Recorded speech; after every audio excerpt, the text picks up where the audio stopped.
At all our local Teton dealerships, we're committed to our no problem philosophy. No problem means we'll find it, not we don't have it. No problem means the same fair prices that we've always offered on our new vehicles. Because when you shop with us, it's always no problem to buy and service your vehicles.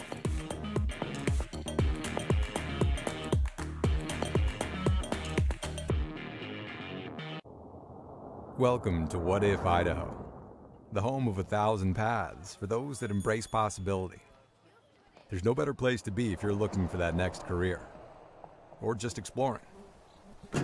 Life is a wide open door, no matter your age. Here at Next Steps Idaho, you can research careers and training options that work for you, and start a dashboard to keep your plans moving forward, so you can route your path from what if to what is at nextsteps.idaho.gov. Taking the hard path isn't always easy. It takes courage and determination to do hard things. Quitting tobacco and vaping is possible. You decide when. We'll show you how. Learn more at projectfilter.org or call 1-800-QUIT-NOW.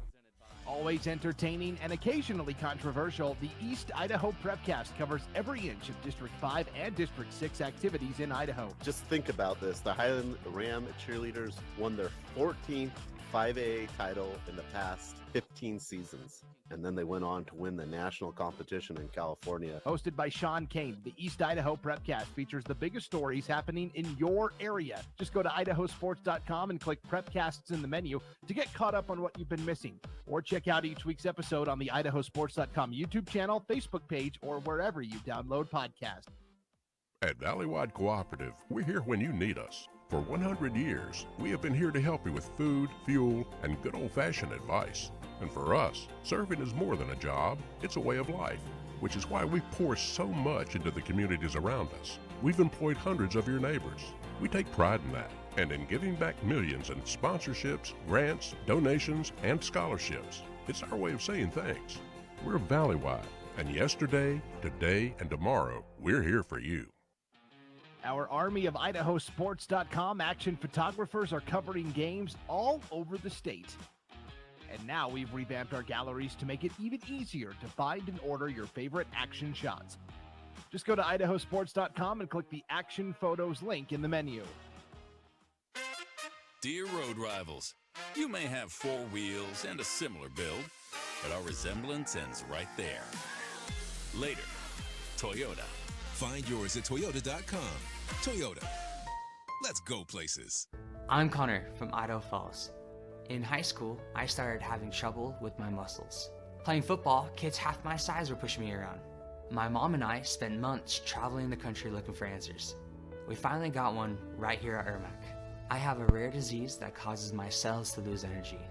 After 2 years of using a wheelchair, the therapist at Ermac taught me how to walk again. Now I can do the things that I enjoy and live the life I want. That's why I say, take me to Ermac.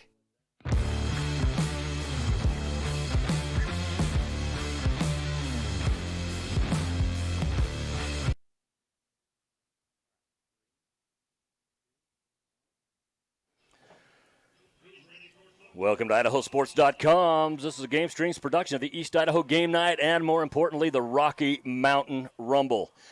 It's presented by Teton Auto Group and Ermac Pediatrics. Additional coverage on IdahoSports.com is presented by Project Filter, the Idaho Department of Health and Welfare, Valleywide Cooperative, Next Steps Idaho, your local Toyota dealer, and, of course, the Idaho Transportation Department. Joining you live today from Bobcat Stadium, where we welcome in Raymond, Alberta, Canada. They have some different rules up there. We'll talk about it in just a moment. They'll face Marsh Valley, the Eagles, from just down south of us here. Hi, everyone. My name's Lance Taylor. I'm joined today by Logan Green. And we are set at kickoff as Marsh Valley won the toss, deferred to the second half, so Raymond will start. Now, this is what happens. Canada, of course, plays on a 110-yard field. We don't have that here. We have a 100-yard field. And they also play a different style of offense where your receivers can be in forward motion before the ball is snapped. Right. So they'll start back a little bit. So what they're doing is Raymond will go by Canadian rules as far as that goes when they're on offense. They'll be able to have a man in motion, and Marsh Valley will play by Idaho rules. Defense will be the same no matter what. The difference is instead of having the 12th man on the field like they have in Canada, there will only be 11. And so, anyway, that's how we're going to play this game. Last time Raymond was in this tournament, I think it was about 5 years ago, and they played Hillcrest. That was on Hillcrest State Championship season, and Raymond was killing them at halftime. And then just the sheer size of Hillcrest brought them back to the game and the victory. And here, right off the bat, we're going to have a touchdown on play number 1. That come from the Comets, number 5, Luca Caro. He is a senior, and Caro, wide receiver and a DB, opens up the drive with a touchdown on play number 1. And we're going to see that a lot. One thing about Canadian football, they air it out because your receivers can be in motion, in forward motion beforehand. And we saw it right there. So the first quarter, right off the bat, 11:50 remaining on the clock. And what we ended up having was an 80-yard TD reception. That by Luca Caru. And the extra point's good. And what a way to start the Rocky Mountain Rumble, Logan, as we get these two squads on their way. And right off the bat, Raymond, Alberta, Canada, had a chance to talk to both these coaches. And, of course, Raymond talked about the different receivers that they have. They have Houston Ralph as well. Of course, Talon Ralph, he is their quarterback. Luca Caro is one that he mentioned. Everson Harker is also another one of those receivers that they're going to use as well. As far as Marsh Valley goes, I had a good talk with Coach Jeff Belknap. What he was saying is he says we're going to air it out too, but he says we're more of your short, choppy passes. Work our way up the field through that. We'll give shorter passes to our players and let them do the work afterwards. And so that's one of the things we'll see. Raymond is quite a bit bigger team as far as physical size goes. As far as Marsh Valley, they're a little bit smaller, but they have, you take the Bastion twins, Corbin and Christian, two of the fastest runners in the state of Idaho in track and field. Very good 100-yard dashers, 200-yard dashers. They can jump, they can run, they can do it all. Keaton Belknap's going to start at quarterback today. Happens to be the coach's son. And a kickoff right off the bat is going to be returned by Marsh Valley. We're going to see 2 touchdowns in 2 consecutive plays right here to open up the Rocky Mountain Rumble. This one taken by Corbridge Bastion. Just told you how fast these Bastion twins are, and right off the bat, what a way to start the tournament.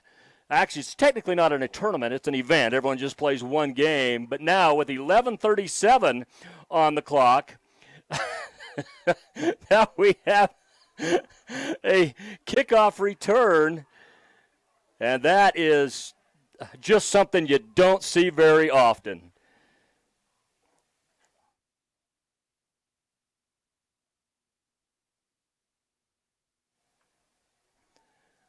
What a way to start this football event, the Rocky Mountain Rumble out, as the kick is up and good as well. So here's where we are, folks. We are 23 seconds into this ball game. And we already have 2 scores put up on the board. 23 seconds and 14 points that we have up on the board. So let's recap what happened. Very first play from scrimmage. Well, the kickoff went back into the end zone as Marsh Valley kicked it off. Very first play from scrimmage was an 80-yard bomb to Luca Caro from Raymond, Alberta, Canada. He takes it in for the touchdown. And on the ensuing kickoff, Corbridge Bastion returns it all the way 80 yards as well for the return. What a way to start the Rocky Mountain Rumble. Don't forget, folks, we got a lot of games coming up today. Following this Marsh Valley and Raymond game, Desert Hills out of Utah will face Minico. There's an Idaho team in every one of these games. That'll be Desert Hills and Minico.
Sugar is one of your larger 3A schools.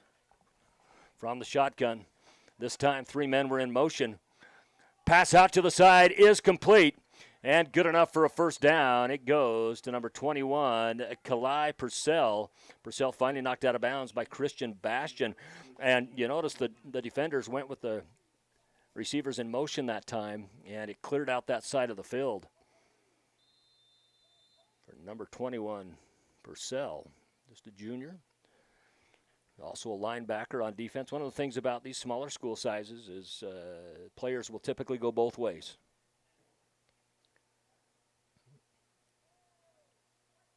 Once again, men in motion, just one receiver. Looked like he might have crossed the line of scrimmage a little early that time. Run out to the side. It's going to be close to the first down marker, maybe slightly short. That's number 5, Luca Caro. And I'll tell you what, they're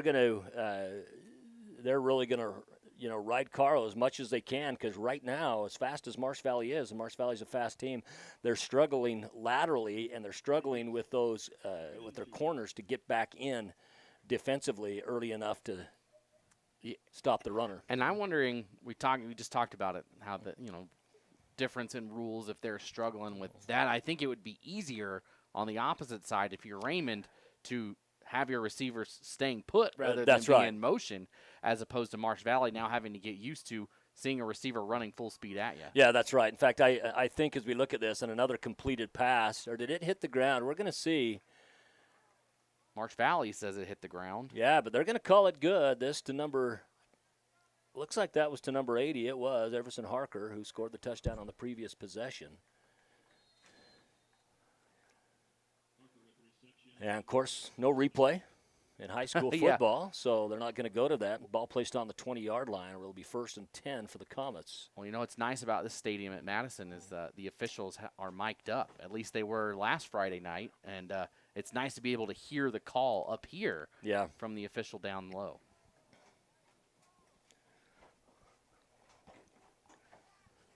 Men in motion again. And once again, they're going to go out to Harker. And he's going to lose a yard on this. A first negative yard play brought down by Corbridge Bastian. And I would imagine, particularly as we hit the second quarter and beyond, we got about less than 3:50 to go here in the first. I think we'll start to see Marsh Valley make those adjustments and find out kind of what's a bluff and what's real on it, But it does. It takes a while. And I think of the 2 adjustments that have to be made, that's the toughest adjustment. Yeah, you're like, do I need to backpedal now? Do I stand this guy up? What's going to happen here? That's right. Well, and it involves your safeties so much more as well. Nice block in the backfield. We get a pass down to the end zone. And this is a touchdown as well. Or did he drop it? No, they're going to call it a touchdown. And once again, this to Everson Harker. Yeah, back there for Marsh Valley, Cooper Bowman and Christian Bastian just you talked about the size, Lance. And right there on that play, you saw the size of Raymond just going up and bringing that thing down. Yeah, that's right. Well, and the blocks in the backfield, just make it so Ralph has really a lot of time to make those decisions. This kick is good as well. That puts us out 21-7. The only score from Marsh Valley came on that their opening possession. It was a kickoff return, and then they got stopped on the other side of the ball, 3 and out, and had some negative yard plays, and so they'll try to get things going now. One of the things, and I think this comes down to why Marsh Valley is going to throw those quick routes, those quick out routes, and let their receivers do what they can after the ball, is they don't have a big line, and it's hard to keep those Raymond Comets out of the backfield. I mean, you saw their score came on a kickoff return, kind of taking advantage of an opportunity given. And then Raymond was just in the backfield at will on that one possession where Marsh Valley had the ball. Well, and there was a couple times where they had some miscues on some handoffs. They had some bobbled snaps and things like that. And, those things will take a full second out of a play. Well, when you're playing against a big defensive line, that full second is massive. You've got to be able to cut down on those mistakes, and I think Marsh Valley can do it. Coach Belknap will get his Eagles rolling. Once again, it's a shorter kick. Down by the 20-yard line. It's going to be returned out to the right side and finally being brought down out by the 30. It looked like that was Keaton Belknap with the return on that. Might have been Bo Larson. And Bo Larson, Bo Larson, key figure in back-to-back state championships for the Marsh Valley baseball team. Yeah. The last 2 years. They won it last year in extra innings against Kimberly. Yeah. The year before, they kind of romped their way through it, and they had to earn it this year. But Bo Larson, a key fixture of that Eagles team. Well, when we talk about perennial sports powers, when it comes to baseball, they are the perennial 3A sports power for baseball. It's Marsh Valley. Some teams are catching up to them. Like I think Sugar Salem is a step behind, but man, they are something. Once again, chased in the backfield is going to be Belknap. He does have 2 receivers, but they're being guarded well. He's going to turn the corner, finally get out of bounds near the 20, but loses almost 10 yards on that. You know what? You got to get rid of that, even if you're going to throw it out of bounds. You're out of the pocket. Look downfield. Throw it so that it's going to go slightly out of bounds. But look, Coach Belknap's letting him know too, but you got to get rid of that ball. You can't be taking a 9-yard loss. Yeah, and he had to fight for That's that, right. to lose 9. It could have been 15 if Raymond was able to wrap it up. But he scrambles out, and you're right.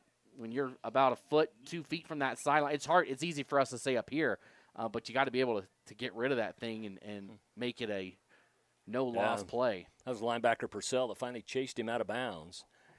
Brought him down now from the shotgun. 2nd and 19. And now the short pass again. Comes up the middle. Nice tackle, boy. Right now, Raymond, very methodical and very fundamental. Number 23, Christian Heinrich. And Heinrich is another one that we will see quite a bit today. He's been one of those other receivers that has stepped up to do a really good job. You got Heinrich on that. Bo Larson, Justice Whitworth, and he's a kid that started out at Marsh Valley, and then their family moved to Middleton, and now he's back at Marsh Valley, and he was a starting defender for Middleton last year. Middleton is a school that's popped quite a number of times between 4A and 5A. That's where I live. That's right. We're looking at a pass downfield. And it's out of the reach of Corbridge Bastion. Almost could have been picked off. There defensively was Luca Caro. I think if you're Marsh Valley, you wouldn't have minded if that got picked off on 3rd and long. It's a de facto punt. I don't think you're going to punt it that far. Yeah. Having a punt, especially based upon the last punt. The last punt took a favorable Marsh Valley bounce, but still was not a very long punt. Got out just across the 50-yard line. Marsh Valley now to punt again. Baldry back deep along with Carl. This one's a better punt. We're going to get a fair catch right on the 50-yard line. It's Carl who scored the very first touchdown on the opening play of the ball game for Raymond. Right now, it's Marsh Valley's defense has got to come out because there has seemed to be no resistance against Raymond. The Comets have had their way. They've just been able to have what they want when they wanted it. And, it started on the first play. They took a shot right out of the gate, 80 yards in the end zone, touchdown. And, after that, they just continued to methodically work their way down, Well, and on their 2 ensuing offensive drives after that, they only had 2 plays that weren't for first downs or a touchdown. They had a reception that went about 4 yards, and then another one that was a loss of a yard. Now here's going to be a loss on yardage right here. That looked to be number 1, Houston Ralph, that carried that ball. He gets brought down in the backfield for a 4-yard loss. A slew of Eagles in on that tackle. Not quite sure who to give the credit to, although it looked like Tough Solomon was in on that tackle as well. It's number 7, Asa Bear. Which brings up 2nd and 14. This is the biggest challenge that really Marsh Valley's had, or the Comets of Raymond have had to face so far. Tough, another one of those guys from the baseball team at Marsh Valley. Yeah, we're going to get an offsides a false start as both receivers in motion were across the line before the ball was snapped. We talked about this with the players, right, and having to adjust. What about the officials? Yeah. Having to adjust to seeing they've got to take the time to consciously think, this is okay. And where is the line that they cross where that occurs? Where is the line of scrimmage? I have to be aware of it on both sides. That's more so than just watching that defensive side, which typically is the one that goes across more than. Yeah, that's right.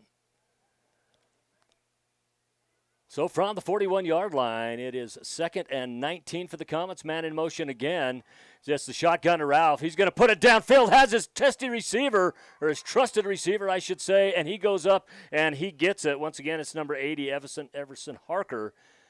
And in on the defensive assignment was Cooper Bowman, who just does not have the height. Can deal with anybody that. stop Harker? Well, if it's a jump ball, advantage Harker. And, I mean, they can just put it up there for him. Just say, hey, go up and get that thing, because he is 9 times out of 10, he will. Well, and again, they don't list their size stats. Raymond didn't on the roster here, but he's got to go somewhere between 6'5" to 6'7". And right now, Marsh Valley just really struggling with that. I mean, you can see it down there right at the bottom of the screen, the matchup difference against Marsh Valley. Roll out for Ralph. He comes back to the left side, has another receiver open, has another receiver catch it. This time it is Houston Ralph. As the first quarter comes to an end, they put themselves back in scoring position. That'll be on the 8-yard line as we come out for quarter number 2.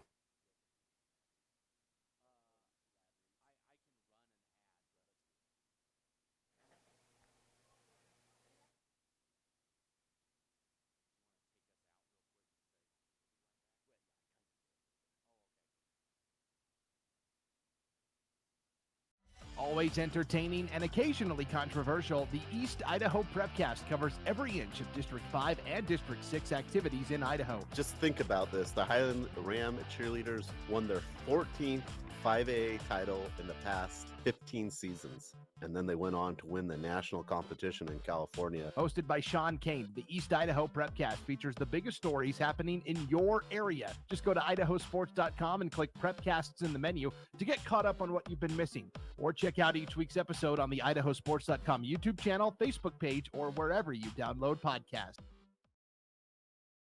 Welcome back as we get ready to start quarter number 2. Raymond, Alberta on the 8-yard line will be first and goal as they put themselves right back into scoring position. Actually, pardon me, it's on the 13. It looked a little deeper than that. Yeah, it did. It looked to be like it was going to be marked on the 8, but they're going to move it out to the 13. Once again, they are going to have a receiver in motion. It's going to be left side, 2 of them. Shotgun to Ralph. They come back around the right side. We are going to get a holding penalty. This will come back. As it stands, though, before the penalty, it's going to be a touchdown by Bentley Francis, a 13-yard run. However, we will see what the officials say about this, and I believe that it's going to be a holding call. It is. It's going to be holding. It's going to be a 10-yard spot foul, and that looked to take place well in the backfield. We'll see where they mark this off from. And this is what, albeit come by a penalty, they'll take it how they can get it. This is what Marsh Valley's been looking for, a chance where it's first or second and long. That's a situation that Raymond has not been in. They've been able to pick up chunks of yards on pretty much every play. They haven't gone backwards, and this is their first time going backwards. Maybe the Eagles this can far take backwards, advantage. they did have the sack. The Right. line, but yeah, as far as mistakes, they just have not made a lot. 3 men in motion this time. They're going to hand it off in the backfield as Caro. He comes out of the right side, waits for his blocks. He has him finally brought down out of bounds. That's Christian Bastian that brings him down. It's going to be inside the 20. It looks like it's about down to the 18-yard line. So on the previous play, instead of a touchdown, it ends up in a 10-yard penalty, which brought up a first and 20. And now it's going to be a 2nd and 15, 5-yard gain on the play for Karu. You know, there's been a lot of talk in the States about, is Canadian football going to adopt American rules, different things like that? Because most, if it's a really high-end Canadian football player, they're going to come down and play in the States. Is usually where they're going to play. There's been, in fact, a number of players out of Alberta, Canada, that have come down and played locally at Brigham Young University, fairly locally to this area, and some of the other programs. And so, it'll be interesting to see as time moves on. They might not feel a need for any change as we get a nice pass out to the side, just short of the first down marker. Corbridge Bastian on the defensive assignment. And that pass went out to Houston Ralph. So here's a 3rd down.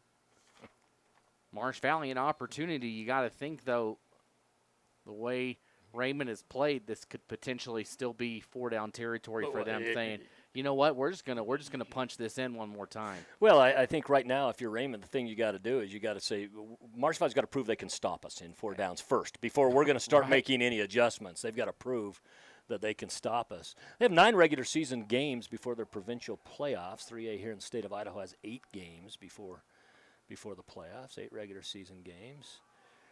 Another punch in the backfield, and this one goes in, and this one is Bentley Francis scoring the touchdown. No penalty flags on this, so at the 10:07 mark of the second, Bentley Francis with a 3-yard TD run. And he walked right in there. I mean, great job by the line. On for the extra point. This is not the only game in which Raymond will face an Idaho school this year. They're going to face Sandpoint as well, as the extra point is up and good. They're going to face Sandpoint, and that game's going to be played in Grizzly Stadium in Missoula, Montana. And I tell you, based on what we've seen from them here and what we know about Sandpoint and what, as of recent history, obviously Sandpoint played phenomenal last year, was in the semifinals, and they're always a year in and year out good team. Yeah. That should be a fun one. Sandpoint, a 4A team. Yeah, should be. And, Sandpoint, of course, went to the state championship 2 years ago in the state of Idaho, losing to Skyline at that, but had a great semifinal victory. A tough game against Blackfoot. Oh, yeah, went to overtime. Yeah. So last year, Raymond, by the way, last year was independent. They weren't in a conference last year, back in a conference or district, whatever they call them up there. They're officially independent, and they knocked off Harry Ainley, the Titans, 35-15 to becoming the 2022 Pier 1 provincial champions. They had 2 losses on the regular season last year. Guess who both those losses were? To Harry Ainley. They lost him the first game and the third game of the season, then ended up beating him in the provincial championship. You don't see that often in high school sports where a team, or high school football, where you'll play an opponent 3 times. Yeah. Last year they were 6-2-1 in the regular season. You can tie in Canadian football. You can tie in the NFL. American football is a good run back. This time by Christian Bastian, who scored that opening touchdown. Pardon me, it was Corbridge Bastian that scored the opening touchdown for them. Christian gets out. The returns have been fairly good for Marsh Valley. It's not that Marsh Valley has started with bad field position. On the times they've had to run an offense, they've started with good field position. It's just been 1 step forward, 2 steps back. Yeah, they just can't get any forward momentum on offense. They've, like you mentioned, great returns. I mean, obviously ran that one back for a touchdown early on, but just no forward push. And, I mean, you can see it once again, the size of the defensive line for Raymond, a little bit bigger than that of Marsh Valley. Well, and you can just see it on the sheer push of the athletes. Sweeping out to the outside, it's Belknap. He's going to get his pass off, and it's going to be picked off. And I'll tell you right now, Everson Harker, looking like an All-American as he is doing everything offensively and defensively, picks this one off. And, again, something Marsh Valley can't handle. You have to go back to all the way back to the 2018-2019 season to get a winning record from Marsh Valley at 6-3. Last year they were 3-6, 4-5 the year before, 3-6 before that. Their last time in the Rocky Mountain Rumble, they played Beaver out of Utah, who was coming off a state championship there, and it came down to the final play of the game, and Marsh Valley had led that whole game. And unfortunately for them, we're just not able to pull that out. Couldn't get it done. It was actually one of the better games. There's always been good games in the Rumble, but that was one of the better games that we had seen. And right now, Raymond, Canada, just really having their way with Marsh Valley. I wonder if they'd take a shot right here after a turnover. Nope. Going to hand off on the left side. And that's going to be Bentley Francis, who scored the touchdown on the previous possession. Picks up some positive yards. Looks like picked up about 4, maybe 5. We'll give him 4, and it'll be 2nd and 6. He can catch the ball. It doesn't matter what quarterback's throwing it. Everson Harker will be there for the reception. Be from a blue jersey, from a white jersey. Well, and one of the other things that Raymond has consistently done in this game thus far is they beat Marsh Valley to the edges. They beat them to the edge. What they do is they're making it a sprint to the edge. We'll see who can get there faster and then turn up, rather than trying to turn up too early. No men in motion this time. Simple drop back in the pocket for Ralph. Ralph's going to run it. He goes to the outside, being defended well. Finally comes back. They will give him some forward progression. Now, I do not like the spot on this, and let me tell you why I do not like the spot on this. Yes, the initial hit was up there, but then he broke away from the hit and ran backwards and was caught again. To me, I do not like that spot. But, again, there's no replay, and didn't give himself up at that point, you know. That's right. And a lot of that's where you see a lot of turnovers sometimes. That's right. A player, you know what, I got bumped backwards. I'm going to try and fight even just to get back where I'm at, and they end up losing the ball. Sometimes it can be a better decision to just go down, but here's a third down chance for the Marsh Valley defense. Yeah, 1 yard gain on the play brings up a 3rd and 5. Man in motion, it's Francis. They go to the left side, and boy, the speed right now just killing Marsh Valley. And that's Carl. Carl picking up his 2nd touchdown on the day. This one comes at the 8:03 mark. I am not sure, Lance, I have seen a running back just blow through a defense like that. I don't think I have either. Not this season. I haven't. Oh, my goodness. We used to see it from Kenyon Sadiq when they give it to him in the backfield, who's up at University of Oregon now. But, boy, this is something else. That was elite speed. Just it looked like the Marsh Valley defenders were standing still. Once again, they're on for the extra point. It's up. It's good. So the kick is good as well. Right now, it's all Raymond, 35-7. Now, the last time Raymond was in the Rocky Mountain Rumble, they played Hillcrest on the year that Hillcrest took state in football. And Raymond came out and was just blowing their doors off. They had a 26-point lead in the first half. And then the opposite was true in that game. It was Hillcrest that had the size. And in the second half, Raymond just wore down, trying to deal with the sheer size that Hillcrest had on that particular season. Right. The thing that Raymond has going for him, not only do they have the lead here, but coming out in that second half, they also have the size. So it's not like they're giving up size and going to get worn out at the line. Right. I don't think that there is any slowing down this Raymond team. 35 points in 16 minutes. That is what they've been able to do so far. That's incredible. It's a touchdown every 3 minutes, roughly. That's well, in talking to Coach Connor Ralph, I says, kind of give me an assessment of your team. And he says, you know what? We're a small town. We have good teams. We have bad teams. This is a good team. And that's a simple and good way to put it. Finally getting knocked down is Christian Bastion. And again, a good return out. This one across the 30-yard line. Good field position for Marsh Valley. Marsh Valley just unable at this point to get things going offensively. Right now, Raymond, and I'm not saying this is true throughout. I'm just saying in this ball game, Raymond has been better at every single position. I mean, clearly. It just – and that's not a knock on Marsh Valley. That's not a knock on Marsh Valley. It's hard to say that and not sound like you're trying to be mean. It is just – it's the reality of the game. That's the way it is. I remember getting a call one time that there was a particular game. It was a playoff game that I did, and it seemed to me the score was like 63-3, something like that. And I got a call. I don't know how they had gotten my number. I got it from somebody as Marsh Valley gets brought down in the backfield.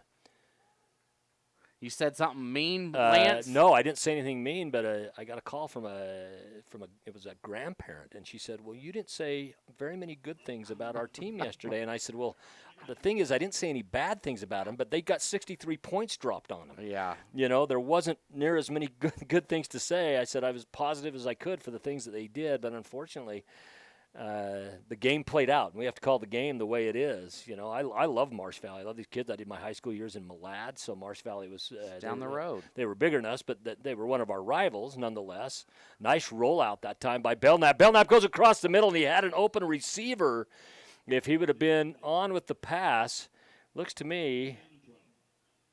When is there not going to be a Belknap?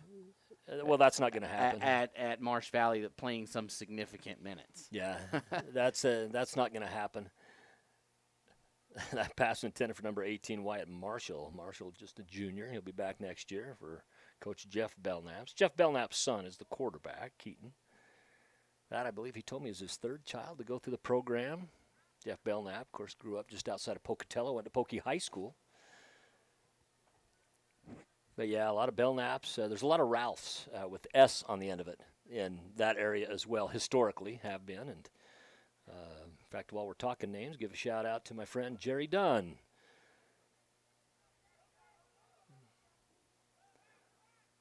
What a great way to stay with the play. This by number 23, Christian Heinrich. And we talked about Coach Jeff Belknap mentioned him in the pregame, said he's going to be one of those kids that does well. He's really stepped up this year. And, hey, a first down play for Marsh Valley. That's big. That's a step forward. It's a step better than what they've been doing. So 1st and 10, ball out on the 33-yard line. Well, Lance, it's 4th down. You're looking at the wrong stick. Yeah, it's actually first down. They just haven't changed it yet. No, see the other sticks down there. They're fixing to punt. They are. It looked to me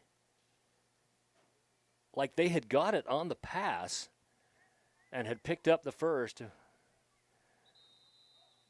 Guess I was wrong on that. I guess they called it an incomplete. Yeah, I think it was incomplete. Yeah, they ended up calling that incomplete. It looked like he drew it in. They ended up calling it incomplete. My bad. So after the punt, it's going to be 1st and 10, and this is the deepest for the most part, except for the very first play, which went into the end zone, the kick, and came out of the 20 and ended up in a touchdown. This will be the deepest start that Raymond has had, and this is on the 37-yard line. And again, it's time for this Marsh Valley defense to step up and make a play. It's going to take, crazier things have happened. In Boise, Timberline was beating Boise last week 28-0, and they lost 40-28. I mean, anything can happen. Francis with the run to the outside. Bastion on him. Gets out across the 45-yard line as this was the Christian version of Bastion. Christian and Corbridge are twins. A lot of Bastions in my hometown of Malad as well. A lot of Bastions in historically. Go to Marsh Valley, too. 2 yards short of the first down marker. Francis has scored today as well. Our good friend Josh McGauley works his way up to the stadium. You almost need to go get him a headset. Sherpa and a mountain goat to get up here, too. This is a ways up. Nice big high school football stadium.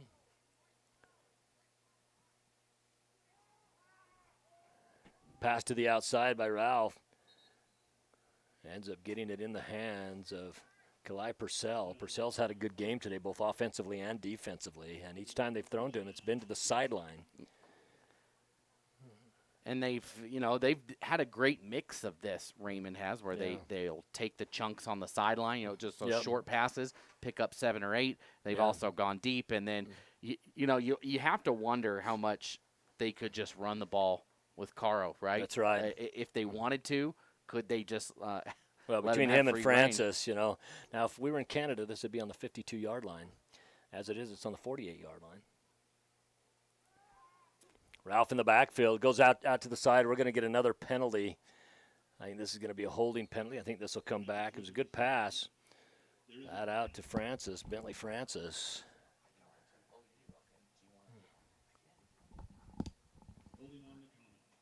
Yep, they are going to call holding. So, again, Marsh Valley couldn't take advantage of the last penalty. That one was very deep, though, inside the red zone. Yeah. Maybe this an opportunity. Looked like this holding was a little bit further in the backfield. Looks like they started marking it off from the 50. They did. And, they actually marked it off from the 48. But the reason why is because when they're on offense, they're under Canadian rules. And so that's going to be from the line of scrimmage as opposed to a spot foul when Marsh Valley's on the other side of the ball. So this is fun. 2 sets of rules in the same game. That's right. Receiver in motion, comes out, defended greatly. That time by number 11, Justice Whitworth. Whitworth, just a junior. Very, very good defender. Helmet came off. He'll have to come out for a play. Loss of yardage on the play. Moves the ball back roughly the 41-yard line. So there's a big stop. Yeah, 2nd and 21. Now it's, 2nd down. So Marsh Valley just needs to see that. Sometimes in basketball, right, you just need to see the ball go in the hoop. That's right. You need to see we can stop them in the backfield. We can actually make a stop here, and we'll see if they can continue to do it. Well, they had a man in motion. The corner stayed home on that one. The safety took the man in motion and was able to sniff out that play. Boy, the offensive line is just perennial for them. It's going to be number 1, Houston Ralph. He really, the play broke down over on the left side where he was supposed to get out around the edge and had to cut it up through the middle. Did a good job. Brings up a 3rd and 13, 3rd and 14. And that was a play. It looked like he wanted to throw it back there, maybe a halfback pass, and he was in a lot of pressure back there. He couldn't get the pass off. But again, that speed of Raymond, he still picks up 6-7 yards on it. Turns something out of nothing. Yeah. Well, if you're Marsh Valley, right now this is a pride game. You have been punched in the mouth. You've been knocked down. You're on the ropes. This is a pride game, and we're starting to see some players now step up with that pride and say, I'm going to lay everything out. I'm going to do what I have to do to get these stops, and we're starting to see him make some adjustments as well. Again, one of the challenges is just the sheer size of Raymond. And almost an interception as Cooper Bowman was back there defensively. This is going to bring up a 4th and deep. And it looks like Raymond's going to come on. This will be their first possession without a touchdown if they are to punt this. I wouldn't put it past them for a fake punt, yeah, and pick up a first. So if you're Marsh Valley, you got to be ready for that. One of the differences too, Logan, that we're noticing between these two teams is we know Marsh Valley's fast. Raymond is fast. The difference is Raymond is long fast. Right. Marsh Valley is shorter fast. And so out in the open field, that long fast right now is winning that battle because a lot of those players are very tall. Punt does go up. Takes a nice comet bounce. It's going to go inside the 10-yard line, now inside the 5, all the way down to the about half-inch line. They'll put it on the 1, I'm sure.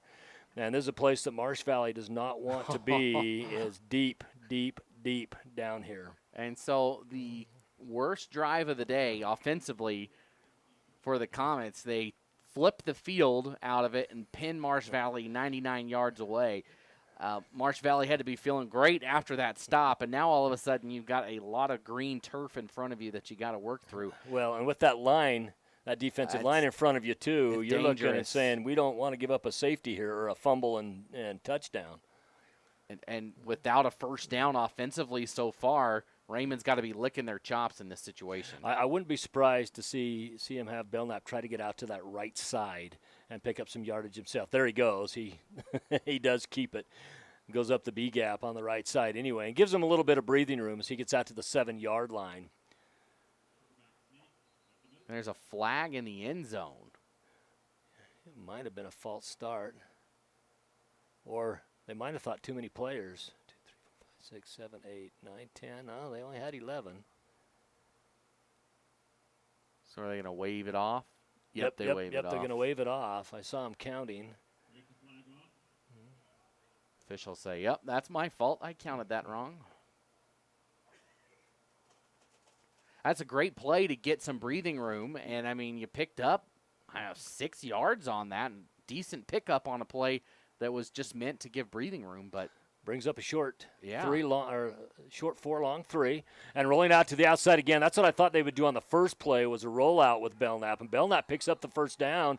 And right now, what had looked like a disaster for Marsh Valley going down inside the 1-yard line has turned out to be a great possession, and they're learning something with Belknap running the ball. I say, you know what we've been trying to do is not working. Let's see what we can do differently to fix it. And right now, they've got a first down, and they made a stop defensively. They got a first down offensively. Maybe things, again, it is a 28-point game.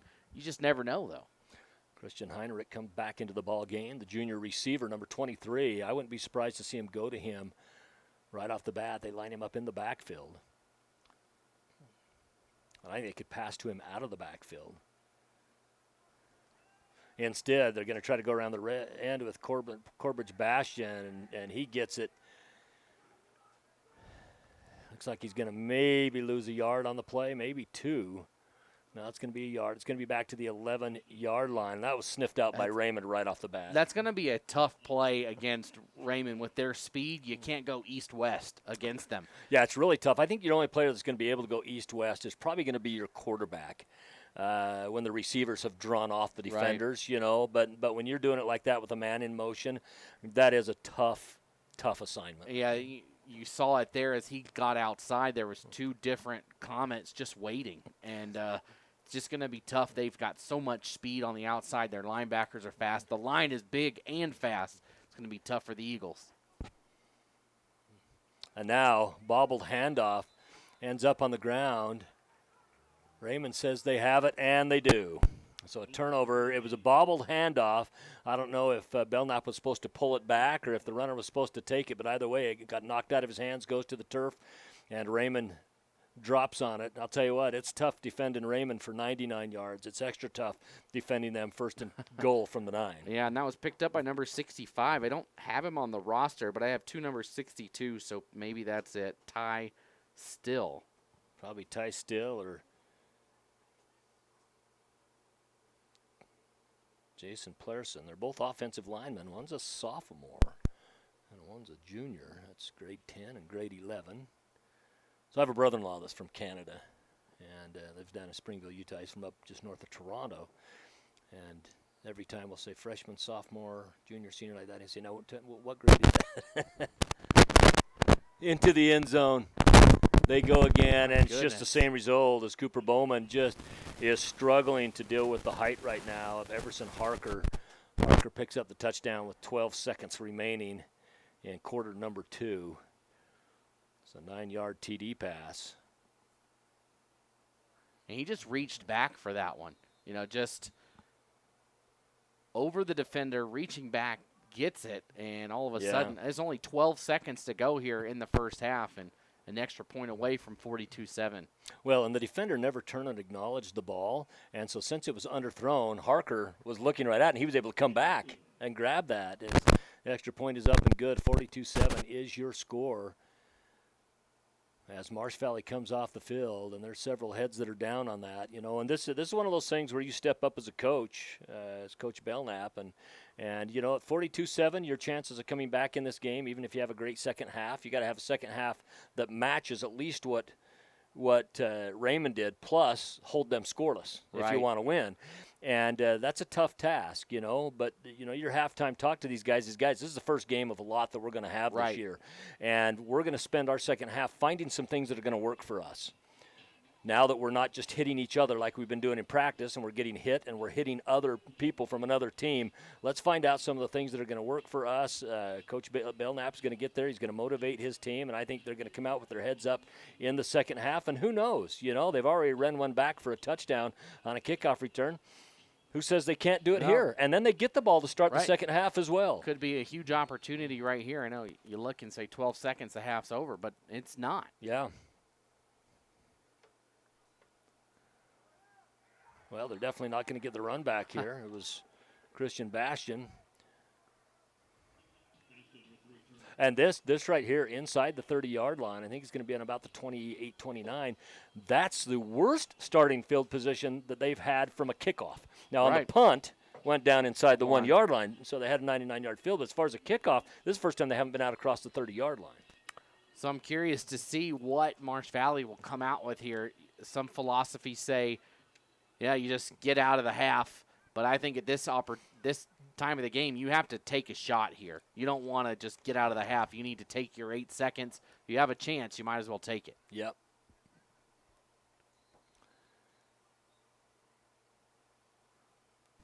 Can't get much worse. We're going to have I don't see penalty flags on the field, but they did blow the play dead. Maybe they just weren't ready. Maybe the officials just weren't ready to start it. I think that's what it was. Everyone got up there and got ready to snap. The officials weren't ready, so we're going to get just a restart here. As if it never happened. Mulligan. Raymond's dropping a lot of guys deep, expecting a deep throw here from Marsh Valley. And, of course, remember, they're used to playing like that anyway because of receivers in motion up in Canada. Oh, nice pass put out. Looking for Corbridge Bastion, and on the other end defensively, Houston Ralph goes up and had an opportunity to pick that off. It would have been out of bounds even if he would have picked it. Right. But it was a nice, tight pass by quarterback Keaton Belknap, just a sophomore. And it hit the ground with 2 seconds left, so there's still another shot here for Marsh Valley to take. And, I mean, we saw bang-bang plays to start the game. Yeah, maybe you run a Statue of Liberty here. You kind of do it like you draw it up in the dirt as a kid, in the sandlot. Okay, so this is what we're going to do. When I coached my son's flag football team, they were in a game similar to this, and I said, you guys make the play right now, and they were trying stuff like that. It was kind of funny. This one's going to be picked off. Might be run back for a touchdown. No, and a touchdown-saving tackle. And it looked, I think that was Belknap that got in. When he get first in on that tackle. When he first picked it off, Lance, like you said, I thought maybe he had a chance to go all the way back, but Marsh Valley able to get in there and prevent what could have been a even bigger disaster right there after the interception. And that was something that was gonna hurt if that happened. That was actually Easton Roche that got in and made that tackle. Otherwise, boy, that is not the way you want to end half number one. As it is, 42-7 is our score on game number one of the Rocky Mountain Rumble from Madison High School's Bobcat Stadium. I think it's the nicest high school facility in the state of Idaho. I think Sandpoint might be right close behind it.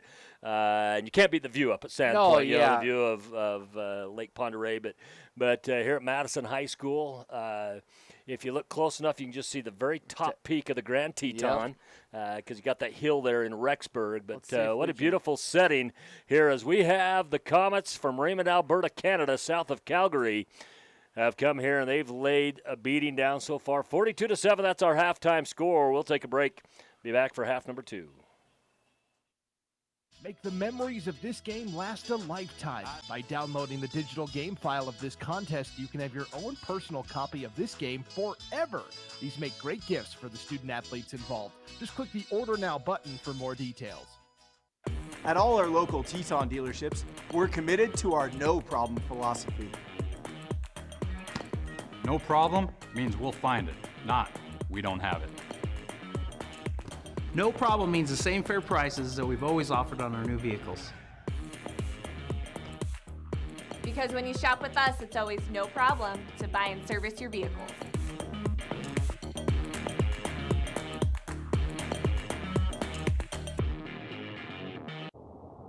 Welcome to What If Idaho, the home of 1,000 paths for those that embrace possibility. There's no better place to be if you're looking for that next career, or just exploring. Life is a wide open door, no matter your age. Here at Next Steps Idaho, you can research careers and training options that work for you, and start a dashboard to keep your plans moving forward, so you can route your path from what if to what is at nextsteps.idaho.gov. Always entertaining and occasionally controversial, the East Idaho Prepcast covers every inch of District 5 and District 6 activities in Idaho. Just think about this. The Highland Ram cheerleaders won their 14th 5A title in the past 15 seasons. And then they went on to win the national competition in California. Hosted by Sean Kane, the East Idaho Prepcast features the biggest stories happening in your area. Just go to IdahoSports.com and click Prepcasts in the menu to get caught up on what you've been missing. Or check out each week's episode on the IdahoSports.com YouTube channel, Facebook page, or wherever you download podcasts. At Valleywide Cooperative, we're here when you need us. For 100 years, we have been here to help you with food, fuel, and good old-fashioned advice. And for us, serving is more than a job, it's a way of life, which is why we pour so much into the communities around us. We've employed hundreds of your neighbors. We take pride in that, and in giving back millions in sponsorships, grants, donations, and scholarships. It's our way of saying thanks. We're Valleywide, and yesterday, today, and tomorrow, we're here for you. Our army of IdahoSports.com action photographers are covering games all over the state. And now we've revamped our galleries to make it even easier to find and order your favorite action shots. Just go to IdahoSports.com and click the Action Photos link in the menu. Dear Detour, you asked us to measure up. So yeah, we did. When life slings you mud, sling it right back. Stay strong. Toyota Trucks. Toyota. Let's go places. Well, is Irmac really the best hospital for pediatric care? I mean, aren't all ERs the same? Not all ERs are the same. Irmac's ER has been delivering high-level clinical care for over 3 decades. As a Level 2 trauma and burn center, ERMAC is well equipped to handle pediatric injury and illness. All ERMAC ER nurses have higher level pediatric certifications, and that's just not common in all ERs. And this expertise and experience is found only at ERMAC. A hit in the morning, another between class, after school, and more before bed. Vaping sucks you in quick. Not to mention all the chemicals and health problems everyone's talking about. That's why thousands of teens are ready to take back their life their own way with My Life, My Quit. When you sign up with us, you'll get a free and simple quit plan that makes it easier to stop vaping. Visit mylifemyquit.com or text Start My Quit to 36072. Our army of IdahoSports.com action photographers are covering games all over the state. And now we've revamped our galleries to make it even easier to find and order your favorite action shots. Just go to IdahoSports.com and click the Action Photos link in the menu.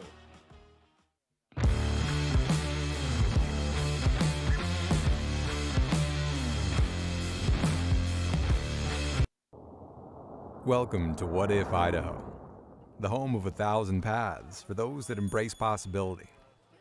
There's no better place to be if you're looking for that next career, or just exploring. Life is a wide open door, no matter your age. Here at Next Steps Idaho, you can research careers and training options that work for you, and start a dashboard to keep your plans moving forward, so you can route your path from what if to what is at nextsteps.idaho.gov.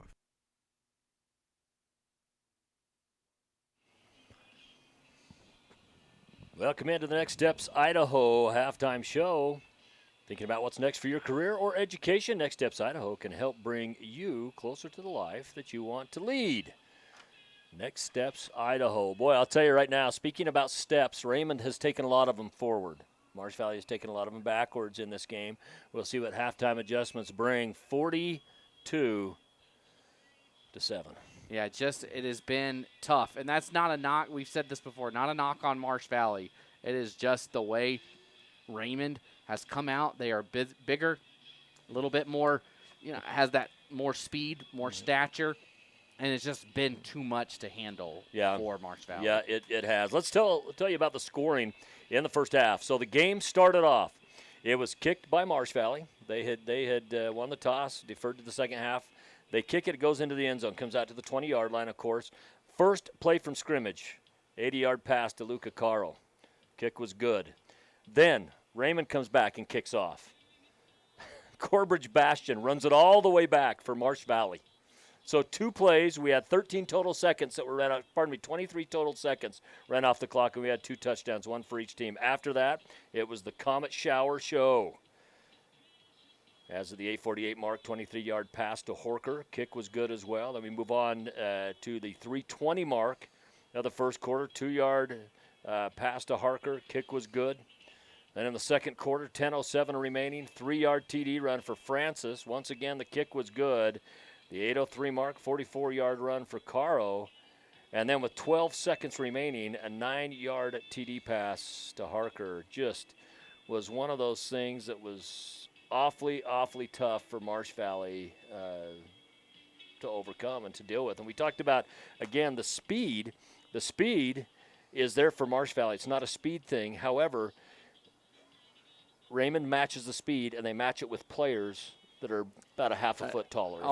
If not more. I mean, you look at it, and right now, who's the guy that's been making the difference in this game? I mean, you look at 2 guys for the Comets. I mean, you got to start with Everson Harker. Yeah. He's got a couple touchdown receptions and a couple of just regular in the field of play possessions where he's just been the bigger man. He's been able to get up, get that ball, pull it down, all sorts of things. And then, the speed that comes from a guy like Luca Caro, where he just absolutely turns on the Jets and there's nothing they can do. Yep. Just an incredible offensive performance for Raymond to start this game. Well, and Caro has just been special at hitting those gaps. He hits those gaps, and he just doesn't let people get their hands on him. I mean, that's the thing. When he hits those gaps, it's a speed factor. He gets up through it, and you're backpedaling, and pretty soon, he's at full speed. Well, when we go and we talk on the other side about Everson Harker, they just throw it up. This kid that's somewhere between 6'5" to 6'7",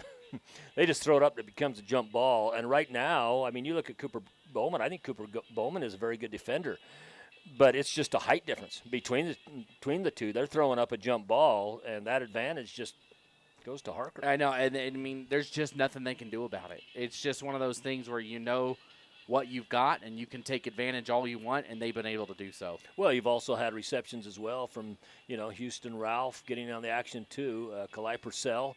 They've got so many people that they can go to. But I think the toughest adjustment for either team is the adjustment that Marsh Valley has to make to the receivers that are in motion. Because oftentimes what happens is, in American football, you're able to stay up, sometimes jam your runner at the line, things like that, that you can't do really when a man is in motion. And what that does, it makes it so if they run a sweep, something to the outside, with one of their backfield, that you're there to help come up and make that play. Well, now you're having to start 15 yards deep, sometimes 20 yards deep. And so then when they do run a sweep, you've already committed to that receiver, and to be able to get back in that play and to get in on that tackle is awfully tough. Yeah, it's been interesting to see how they've been tried to adjust to that. And, even for me up here, it's an adjustment to do that. But you know what? Marsh Valley, not just football, but all their sports, they're tough. They're going to come out, and they're not going to let this phase them. They're going to come out, and they're going to do their best to try and get this thing respectable, and they want to put some more points on the board. These are tough kids. Thanks for watching the Next Steps Idaho Halftime Show. Thinking about what's next for your career or education? Next Steps Idaho can help bring you closer to the life you want to lead. Make the memories of this game last a lifetime. By downloading the digital game file of this contest, you can have your own personal copy of this game forever. These make great gifts for the student athletes involved. Just click the Order Now button for more details. At all our local Teton dealerships, we're committed to our no problem philosophy. No problem means we'll find it, not we don't have it. No problem means the same fair prices that we've always offered on our new vehicles. Because when you shop with us, it's always no problem to buy and service your vehicles.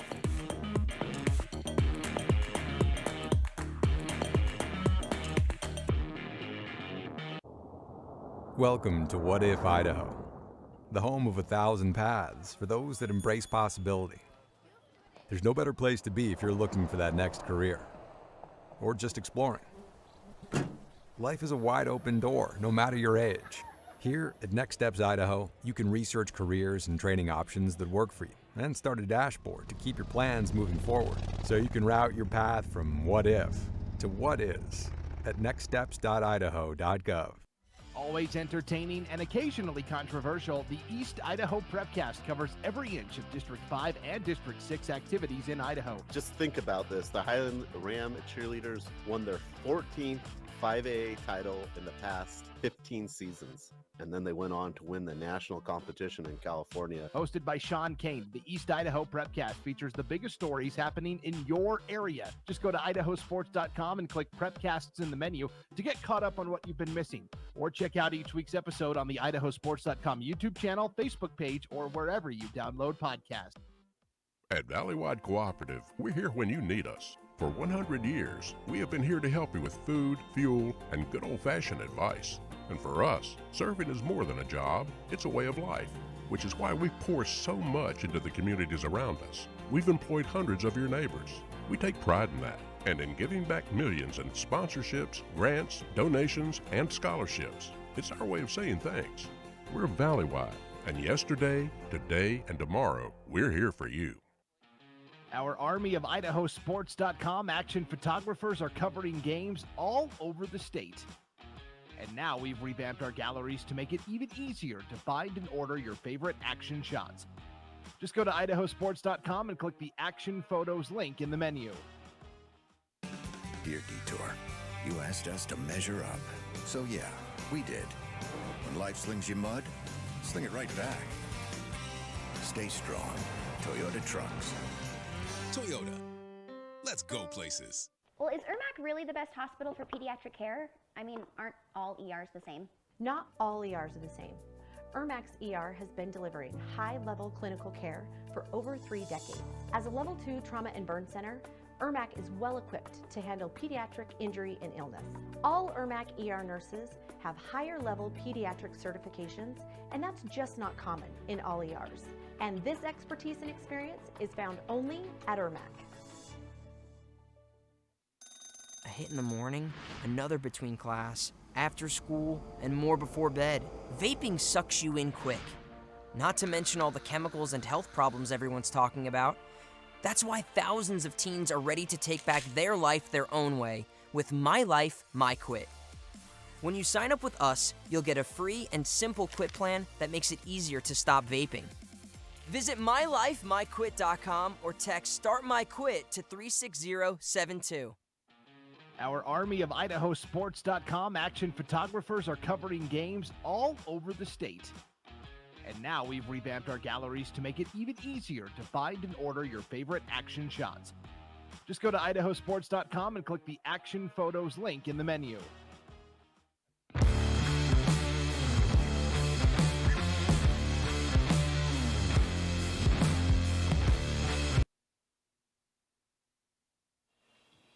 Welcome back as we get set for half number 2. Hope you enjoyed our halftime.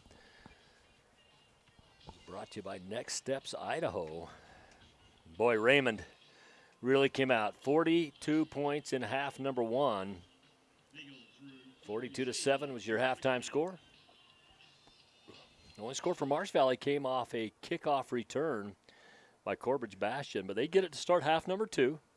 This one goes to Christian Bastion, the twin brother, and he gets up through the middle, and he's got a good look at it as well. Gets it out near the 50-yard line, and again, we talk about how good of returns that Marsh Valley has had. Obviously, Raymond with 42 points has kicked the ball off a lot today. Marsh Valley has only had one that they have not got on a kickoff that they have not brought back across the 30-yard line, and that one was on the 29. And this one was, one or two little steps, hands, whatever, away from going all the way once again, which would have been ironic, right? The first two kickoffs of the half both go back of the first twin time, brothers. The first time they get it in the first half, they take it back, and then the first time in the second. But either way, a great return and maybe a boost of life here for Marsh Valley. Well, and if you're Christian, you don't want to go home and have Corbridge have the bragging rights and say, hey, I scored on mine. What happened to you?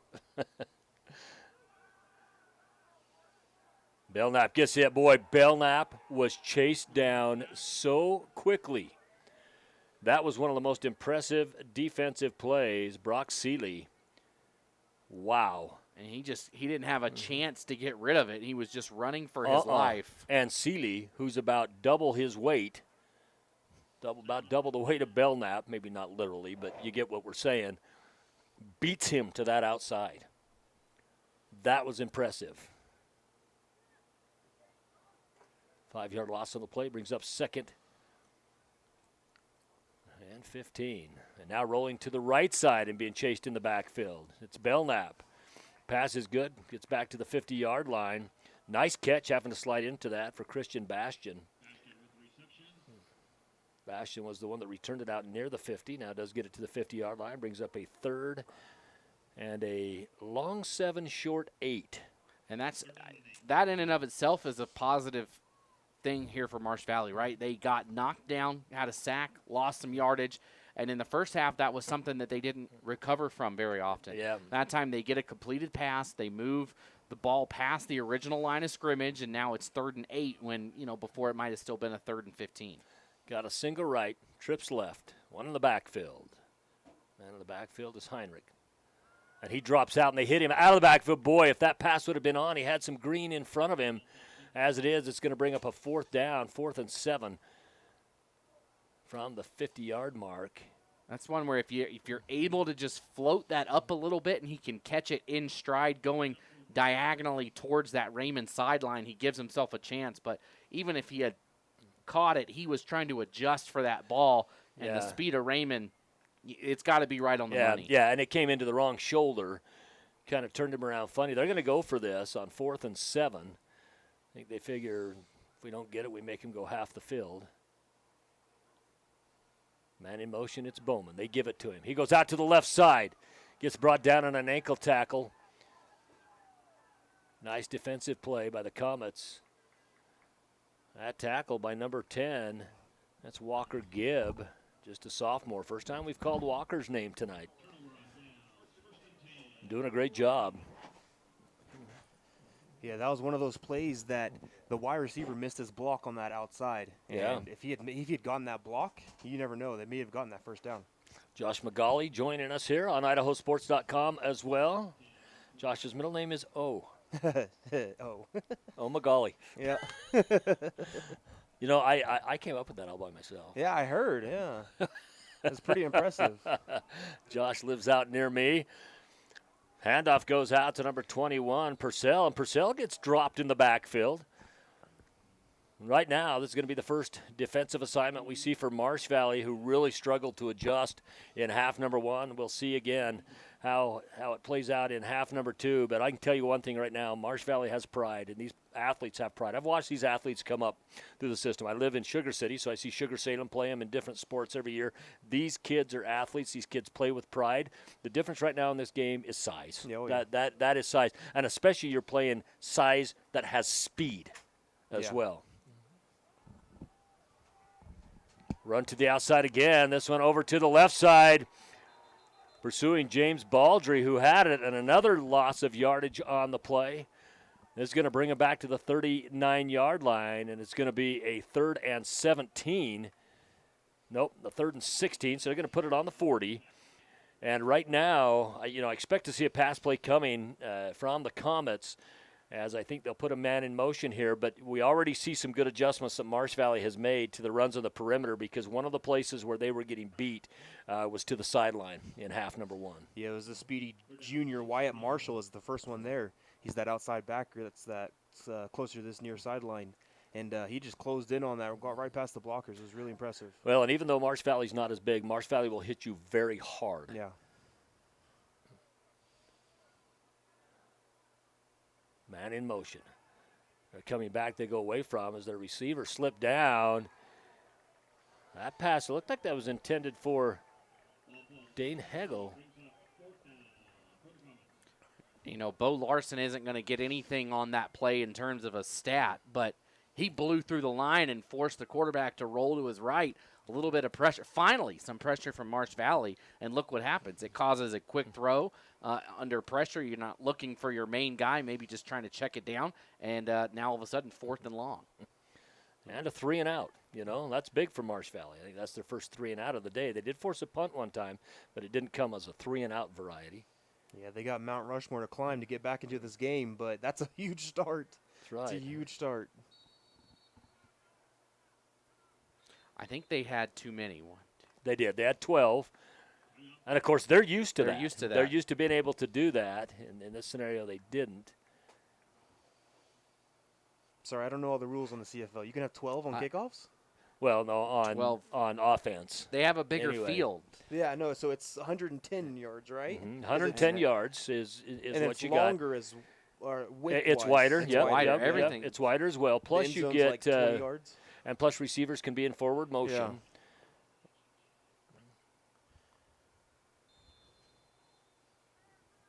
Now they're down to 11 players. Yeah, that's the last thing Marshville wants to do is give another player on the field for them.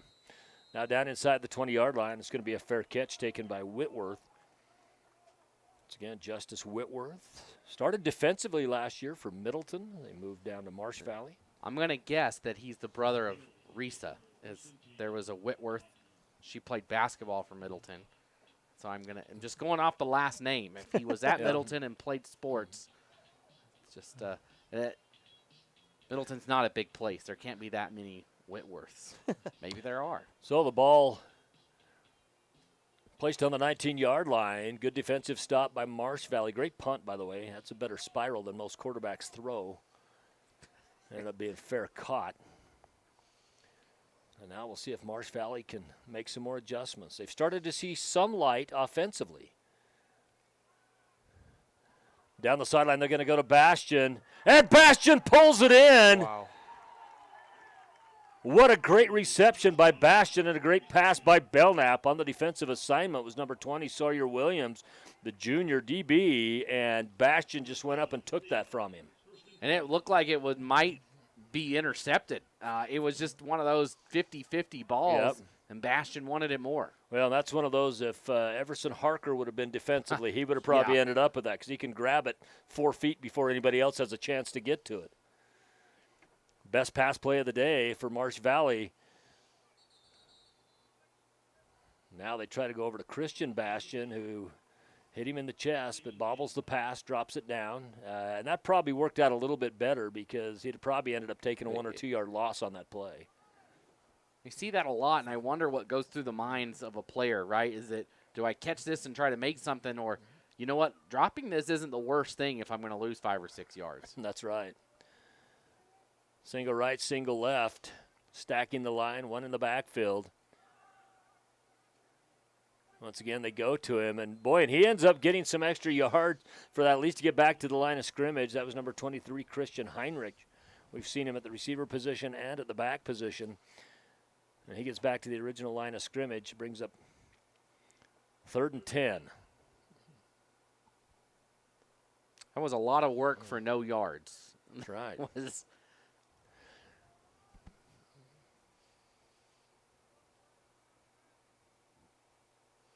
From the shotgun again, it's Belknap.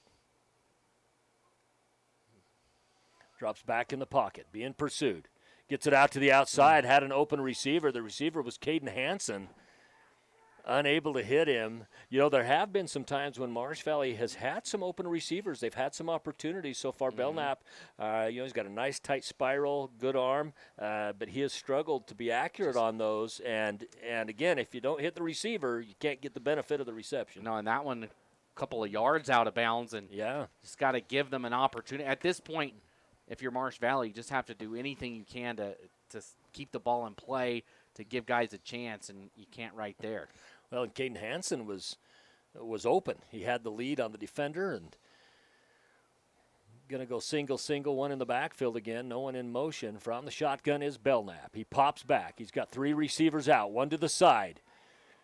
And they grab him in the backfield, and they bring him down. That was on a 4th down. And, again, he takes a sack. There's twice he's taken a sack when he probably should have thrown it out of bounds. And he's hearing it. And, man, he had Wyatt Marshall. I don't know if he saw him or didn't have the time, but Marshall broke free around the 25-yard line on the top part of the screen.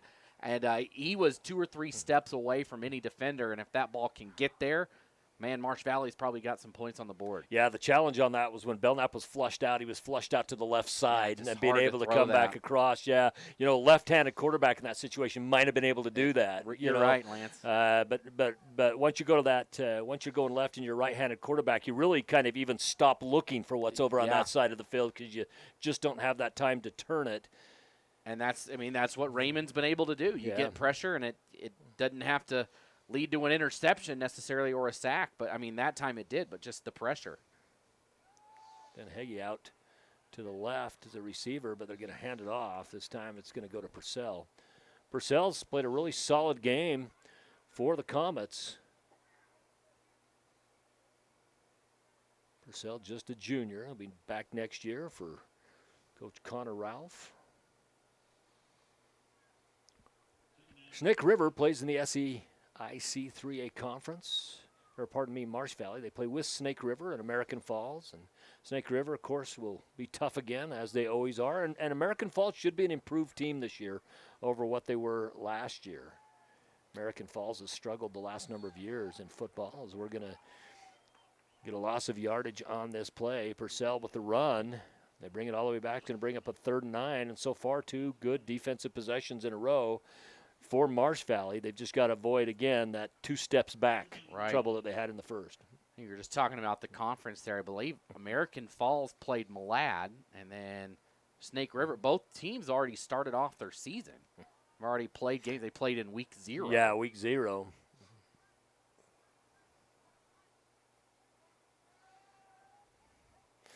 Almost a pick over on the right side, and I'll tell you what, had Justice Whitworth been able to pick that ball, that would have been a pick 6. Oh, he was gone. Nobody would have caught him, and I think he knows that when he missed it. He kind of had some emotional reaction to that as 4th and 9 comes up for Raymond. Looks like they're probably going to try to punt it this again. They will.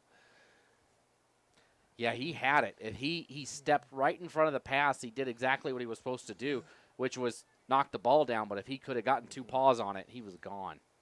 Don't forget 3 more games today from Bobcat Stadium here at Marsh Valley High School. Fair catch called. This one by Christian Bastion. You know, I like the Comet's nickname. Idaho does not have a Comet. I don't think we even have a space type, like no rockets.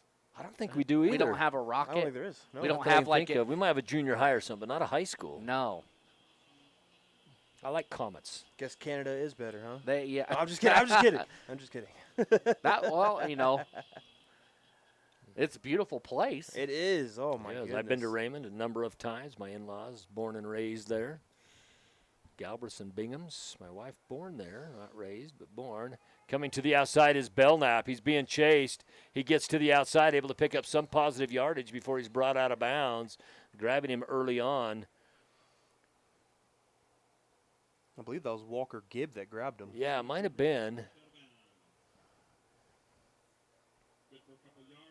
Again, just positive or Dylan movement. Schneider might have as well. Anyway, got him to the outside. But, yeah, some positive yardage. Brings up a 2nd and 8. Not big yardage, but on a team that you really have struggled to beat to the edges, any positive yardage is a good thing. I like this. There's some Madison students sitting on their truck bed in the end zone, catching the game at lunch. And of course, they will play our last game of the Rocky Mountain Rumble. That'll be tomorrow night at 7 o'clock as they face Wasatch from Heber City, Utah. We're going to get a hold in the backfield, which is going to be unfortunate for Marsh Valley because on the sweep, it looked like they were going to pick up a 1st down. It looked like more of a shove. I must have missed the first half of that. Might have been a shove in the back. It looked like he kind of shoved. We'll see what the official call is. Still waiting for the lead official. It's one of those where I think he would have outran it anyways, so it didn't need to happen. Well, I don't know what it is because it was just a 5-yard penalty. Well, it's half the distance to the goal. Yeah, so, yeah, half the distance to the goal. So it was a holding penalty. Half the distance to the goal. Our score remains 42-7. Only 4 minutes left here in the 3rd quarter, so Marsh Valley at least not giving up any points here in the 3rd. No, and that's, for a team that's got to figure out what's going to work for them coming up. Boy, I'll tell you, very, very lucky not to get an intentional grounding call. And he's lucky somebody hit it, right? If it got knocked around at the line of scrimmage, and if it doesn't get knocked around and it just dies in the middle with nobody there, that's 2 points. Yeah, I get a potential INT as well. If it gets bumped up in the air. And it did bounce. It didn't go up. It went side to side. If that thing pops in the air, that's the worst. It's just like time stops when you're the offensive team or a fan of the offense. That's right. When that ball flies in the air. This brings up a 3rd and 16 from the shotgun. Trips left, single right, 1 in the backfield.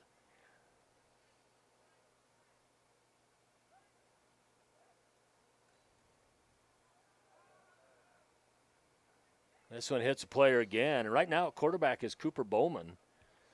It is not Belknap right now. It is Bowman. Brings up a 4th down as this one hit a defender in the back. That again, if you're fortunate, if you're Marsh Valley, obviously you don't want the ball deflected to begin with, but at least it went down and not up in the air, because if that thing just hangs just enough, and now they'll be punting out of their end zone here. 4-man rush, but else staying back for Raymond. And a bobbled snap.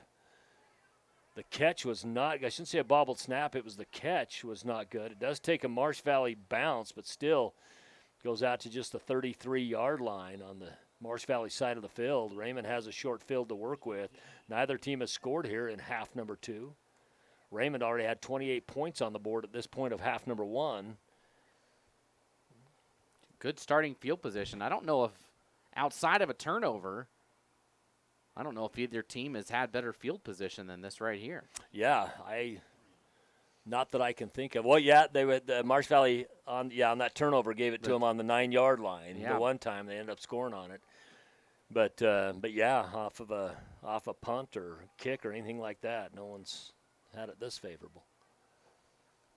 It's going to be a direct snap, almost a wildcat play as it goes out to Purcell. And I think one of the things we're seeing from Marsh Valley right now is they've made some good defensive adjustments. I think the other thing that we're seeing as well that's coming from Raymond is they're saying, listen, if this was a tight game, we'd continue doing what we were doing, but we're going to try a few things that we're going to see how they work, Right. some things that we might have to use later on in the season as well. And you see that a lot, right? If somebody gets a lead like that they're pretty confident that they can keep. And it's not cocky. It's not trying to say. No, it's not. It's just, it is what it is, and they're taking advantage of the opportunity to get some reps for some guys that maybe wouldn't, or get some plays, some exposure that they want to try. Yeah, we've seen Hegel come into the game for Raymond. We didn't call his name in the first half. We're going to get a false start. Looked like that was a receiver in motion, got across the line just a little bit early. It's throwing me off, guys. Like, when I see the receivers, I'm like, wait, no. Well, the adjustment is going to be the next game that we do, knowing that we've got to go back to the mindset. This is the only game we got to deal with that, the only game. And, this is not the first time something like this has occurred in Idaho. I mean, no. A couple of years ago during COVID, I'll wait for this play. 2nd and 21. The backfield it goes. And right now in at quarterback is Walker Gibb, by the way, for the Comets. A couple of years ago during COVID, in Blaine County, they couldn't play. There were some rules there with where they could go, who they could play. So Cary, a 1A Division II school, played Wood River, a 4A school, and that's 8-man versus 11-man. So I believe Cary played 8-man on offense, and Wood River did 8-man on defense. And then when Wood River had the ball, they were 11-man offense, and Cary was 11-man defense. And Cary won that game resoundingly. Wow. Cary has been a perennial powerhouse in 8-man football. Nice pass downfield. It was right in the hands of Braden Nish.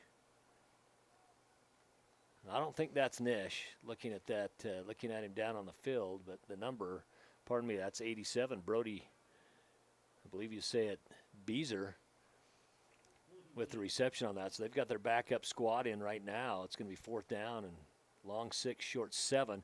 And, this isn't going to be the only time that these rules happen in Idaho this year either, as Raymond has another game against an Idaho team, that being against Sandpoint. That's going to be played in Missoula, which means both teams have to come south. Going to be played in Missoula at Grizzly Stadium. Inside handoff. That ends up in the hands of Gunnar Nelson. Nelson just the sophomore. It's going to be a turnover on downs. So it'll be 1st and 10 Marsh Valley. And again, another opportunity for Marsh Valley to say, hey, we've got more games coming up. We just got to find some things that are going to work for us. And that's also not the first game at Grizzly Stadium for an Idaho team this year, as Rigby and Coeur d'Alene played there last week. And they played there last year as well. Yeah, Great stadium right there by the mountain. That's right. Coeur d'Alene surprisingly beat Rigby, I believe, right? Yeah, they did. Nice way to shake up the season. I'll tell you, Coeur d'Alene has a chance to, if they can beat Rocky Mountain tonight, what a start that would be for them. Oh, man.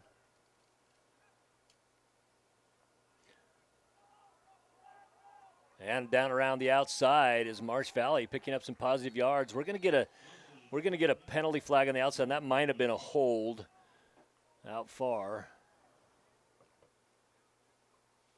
That's the biggest play on the ground for Marsh Valley. They had that long pass on the last drive, but that's the best one on the ground by Bo Larson.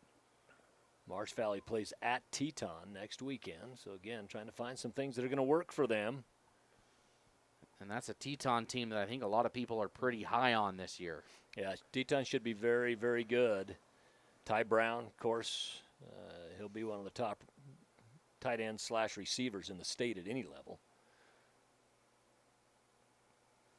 The challenge that Teton has is the conference that they reside in. They happen to be in the same conference as Sugar Salem. But fortunately, more than one team will go to state, most likely, from that conference. Happened last year.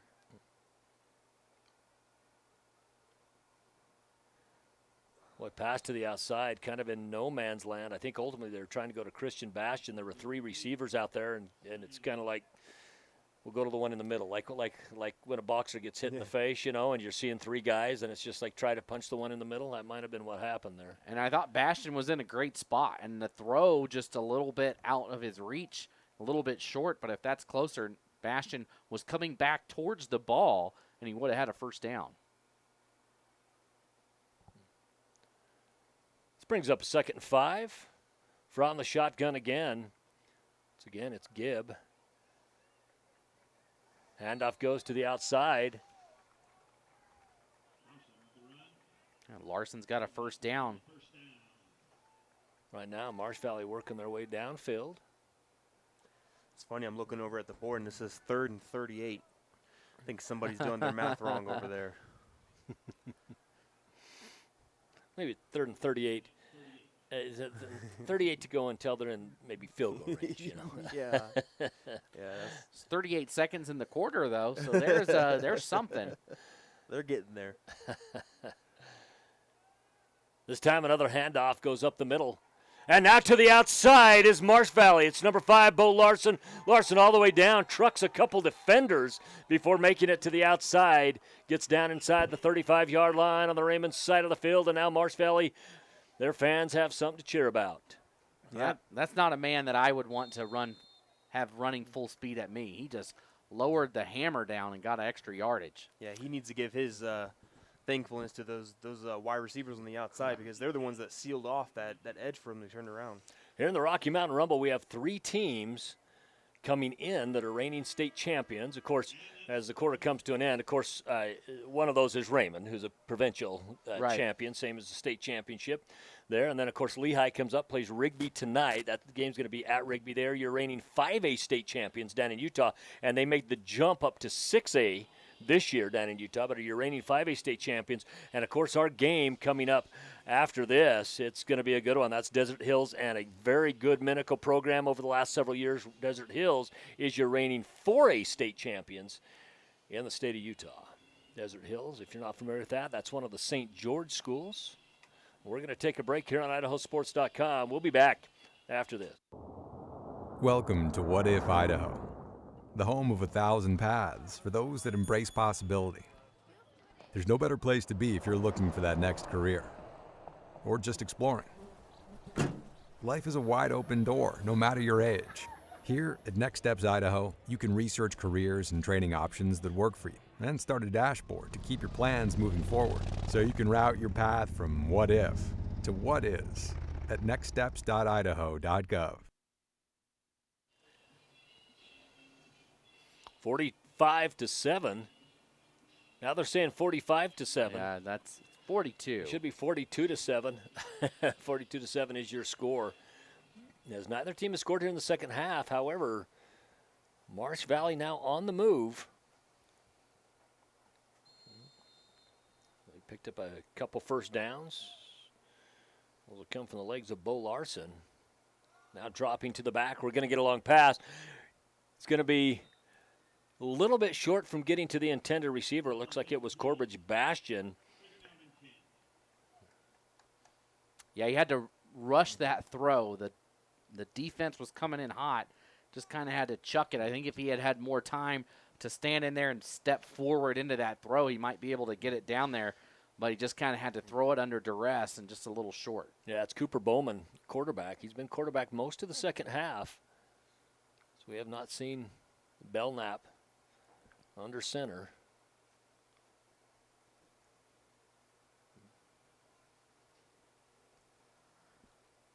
Trips left, staggered, single right, one in the backfield. Another handoff. Once again, this handoff to 23 Christian Heinrichs, who's done a very good job in today's ball game. Picks up some positive yards, looks like about 5. And they've been successful on the ground here in the second half. Been able to pick up some yardage. Bo Larson was able to do it, and then you saw it right there on that run. But it's a game of does Raymond say, you know what, you can have those yards on the ground and eat up some clock. We just won't let you have it through the air. Yeah. Actually, a 6-yard gain on the play. Back to the same sets, 3rd and 4. From the shotgun this time goes Bowman. At Heinrich in the backfield again. Boy, they get to him quick. And they're going to bring him down. I'll tell you what, quick into the backfield was Purcell. Purcell grabbed the back of that jersey. And today's jerseys are made much better. They just stretch. You're able to keep a hold of it. If that had been back in my day in the 80s, that would have just ripped a chunk off the jersey. The quarterback would have kept running. Off that mesh jersey, just brings up a 4th and 12, and Marsh Valley's going to go for it.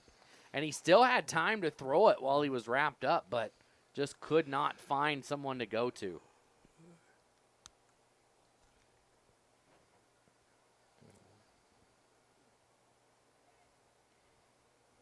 Same set, trips and a single. This time under center rather than shotgun goes Bowman. Quick out route comes over to Bastion. Able to pick up some positive yards. I don't know on a 4th down you're going to put him back a little bit, but I think when you're take a shot. You're down inside the 35-yard line, take a shot. I can understand that if you just need to pick up a few yards to make sure they don't have a short. Sure they don't have a short field, but that's either way. Ball's going to go over to Raymond. Now the scoreboard says 144-7. Yeah. Where? Now back to 45-7, and maybe we'll get it down to the 42-7 mark. We're going to get a timeout. This timeout's going to be taken by Raymond. We're going to take it here as well on IdahoSports.com. Stick around. We'll be right back. Yeah, I know a little something about myths. Like the myth that speeding isn't dangerous. Oh, and that myth you can tailgate at a safe distance. Or that you could safely weave in and out of traffic. Don't be fooled by myths. You'll get yourself into a hairy situation. Stay focused on the road. Be a legend like me. Have you heard the one about Charlie over at Pay Lake?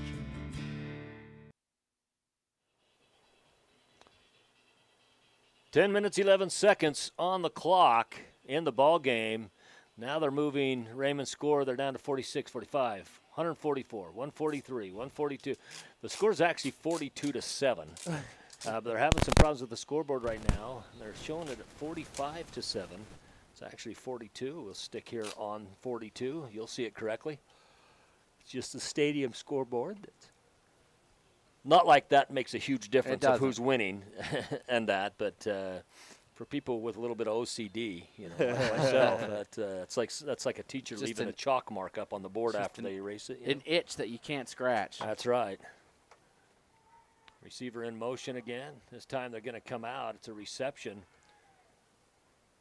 Looks like a reception to Reddick West, senior wide receiver. And I think we might have our first live ball flag against Raymond of the game. Could be. And on the tackle was Easton Roche.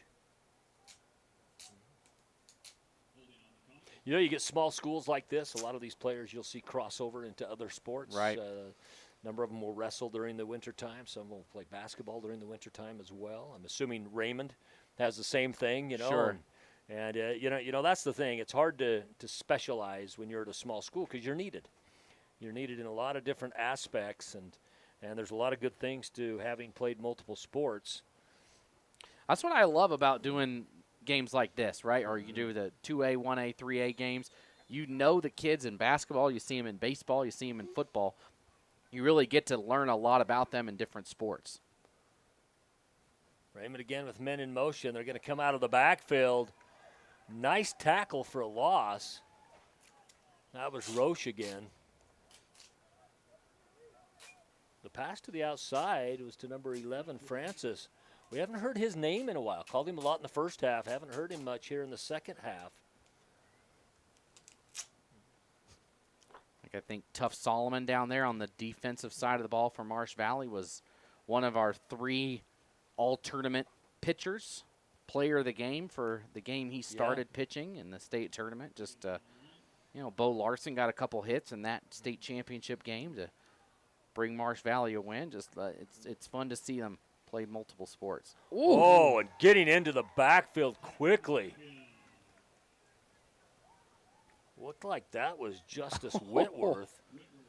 Again, started last year for was Middleton last year 5A or 4? No, they were 5A last year. 5A, Yep, first year. Started for them defensively. And now moved back to Marsh Valley. He was in Marsh Valley before. Boy, lost a yardage on that play. Brings up 3rd and about 26. We'll call it 3rd and Idaho Falls. About 26 miles. Yeah. Yeah. Man in motion again, and he clearly offside on that. This could be picked. It is. It's going to be picked off at midfield.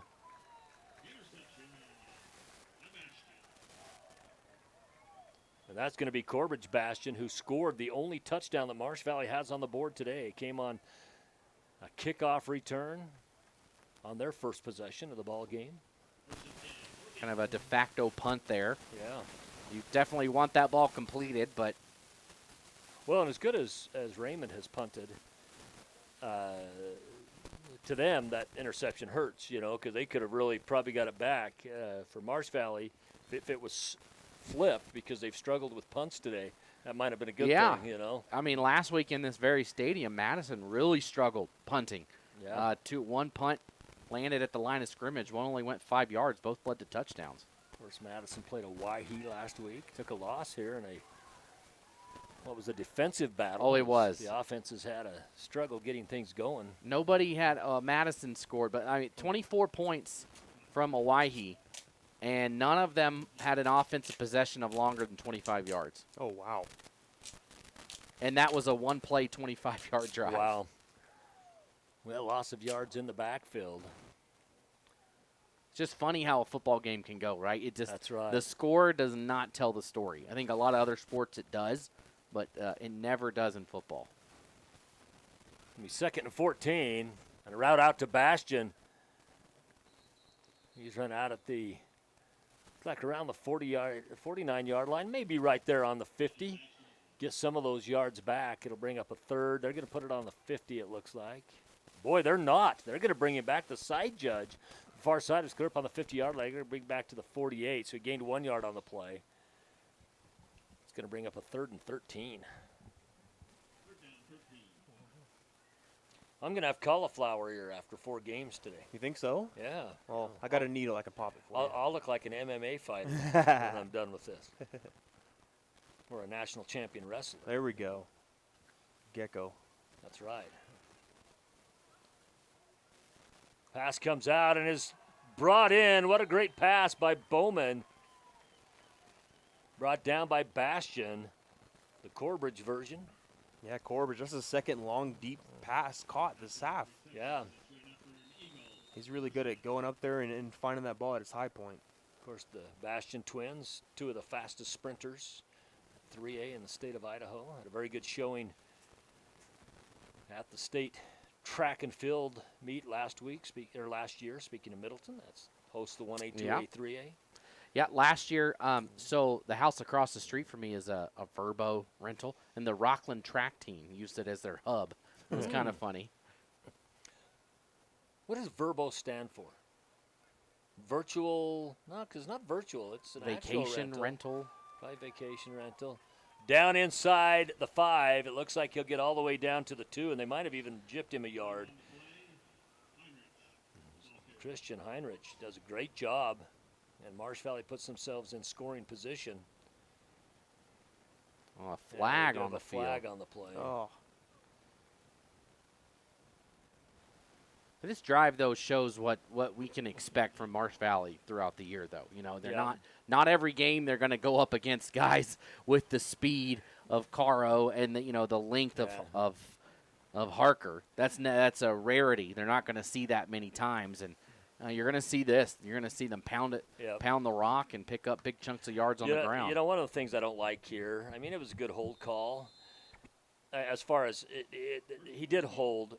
I hate to see it called when it doesn't affect the play. I felt he got to the outside. The hold, I felt, didn't affect it. much at that. He chased in the backfield, but getting out is Bowman, and we got 2 face masks on the penalty. He was grabbed first by the face mask and secondly by the face mask. What had happened, the first face mask kind of turned his head, and the other hand was out there. The next hand was out there, and would have got jersey, but got face masks just because of where he turned him. Yeah, you saw the yank back. I think somebody might have slipped off the face mask, too, and grabbed the horse collar. So I'll tell you a couple rules here that I don't care for. Oh, boy, they're going to say it's not. I thought one was an obvious face mask.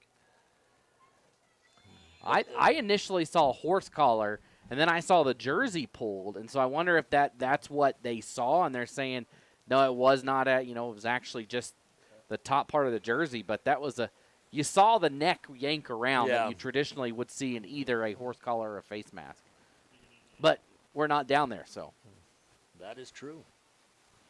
We are up here where we have to catch our breath going up and down. Ball goes to the outside. It's Bo Larson. Bo Larson's had a great second half. He's going to pick up the first down.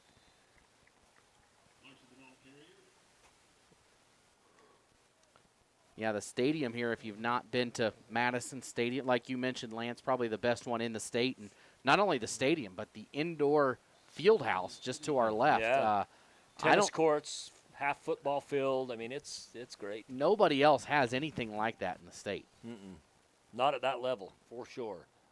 Now, what you do get that a lot of athletes have access to is you do have a lot of private gyms and stuff now. Right. That's true. That they can go to work. But to be owned, of course, this isn't owned by Madison High School. It's owned by the county. It's tax dollars paid for. Of course, all public schools are owned essentially by tax dollars anyway. Getting down and getting in for the touchdown is Corbridge Bastion. His second touchdown of the ball game comes in quarter number 4 with 4:30 remaining. No scores in the third quarter. Oh, yeah, the dance teacher at Marsh Valley will like that film. Bastion just danced around down there around the 3-yard line, shuffled his feet and got in. That was impressive.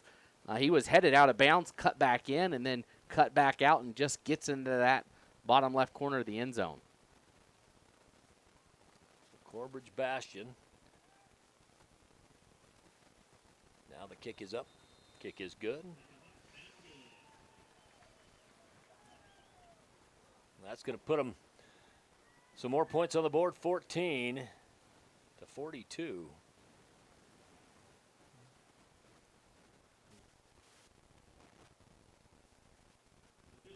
That'll bring a kickoff from Marsh Valley. Once again, coming up, 2 o'clock. Desert Hills, your reigning 4A state champions in the state of Utah. You know what their mascot is, by the way? Desert Hill, is it a deagle? I have no idea. I made a Think of it like a comet, but little closer to the earth. Ooh. They're the Thunder. Thunder. The Desert Hill Thunder, huh? I'm excited for that game. The Minico Spartans. Should be a good game. Minico has been very good over the last several years. Still has never won a state championship in football. Maybe they will this year. Maybe it's time to change history, Lance. And that's right. Well, Sugar had never won one in football. Well, look at them now. 6 seasons ago. They played for the last 5 in a row and won 4 of them. We happen to live in that community. Their freshmen in JV for Sugar had struggles last night. Both of them lost 35 to 17, or 35 to 21 to Highland after leading. Both teams led at one time. Highland, of course, their varsity plays tonight. They'll play Skyline out of Utah. Oh, I think they got it. I think Bo Larson has Marsh it. Valley got the onside kick. At least they think they did. He does. Yeah, they did. And the thing is, you might have some of the Raymond fans that are here saying, why are they making such a big deal out of it? There's 4:30 left. They're down by 1,000,000 points. And why are they making a big deal? Well, they're making a big deal. You know why? Because they've started figuring some things out, and they've got to go into Teton next week. And they're going to be able to go in saying, hey, here's some things that worked for us. Now, obviously, you play a different team with a different look and a different makeup when you go and play Teton. But they're starting to take care of the things that are working for them. And really, right now, Cooper Bowman has been the more accurate of the 2 quarterbacks. Yeah, he has been. Now, there is some differences, too. One is he's been throwing the ball against Different defensive against the players. second string, defensively. Not all of them are second string. The line has pretty much stayed the same for Raymond, but comes to the outside, goes to Christian Bastion. His brother just scored on the previous possession and has both touchdowns today for Marsh Valley, and he gets down for a first down inside the 30-yard line. And he fought his way for an extra 6 or 7 yards on that. He did. And maybe with a little stinger out there. Number 63, that's either Still or Pearson. Again, we show 62 twice on the roster. Both from our offensive linemen. It'd be one thing if one of them was like a receiver or a DB. The other one on the line. We don't know who's who because we don't know which one's actually 62 because they both play on the line. And you got no height or weight on here that we can use to. Well, and they're both big kids, So interesting. Oh, downfield, I think we had a route misread as Wyatt Marshall. He cut in. Yeah, went about 10 yards out and then cut to the right. He was open in that zone right there. Yeah. If he had, I don't know if it was the quarterback that misread it or the wide receivers just try to, sit inside that zone between the safety and the corner. But Cooper Bowman threw deep on that. Brings up a 2nd and 10. Ball placed on the 29-yard line on the Raymond side of the field. 42-14 is your score. 3:12 remaining. Before we move on to Desert Hills and Minico and Skyline Layton and your nightcap Highland and Skyline. Utah's Skyline. We'll have 2 games of the Rumble taking place at the same time this evening as Rigby wanted to play their game at home just down the road, so they'll be playing Lehigh at 7 o'clock. Yeah, otherwise we'd have had 4 games today, 4 games tomorrow. If they'd have played them all here from Madison High School. Of course, used to be played at the Dome. Holt Arena, formerly the Mini Dome down at Idaho State University. Now that stadium's been completely redone. They did half of the bleachers or half of the stadium last year and then the other half this year. Looking forward to going down and seeing that. A much-needed facelift, I'll say. Very much. I went to a game there a couple years ago before it was redone, when the Vandals came down to play in Pocatello, and me and my son it was raining that day and had water dripping on us the whole game.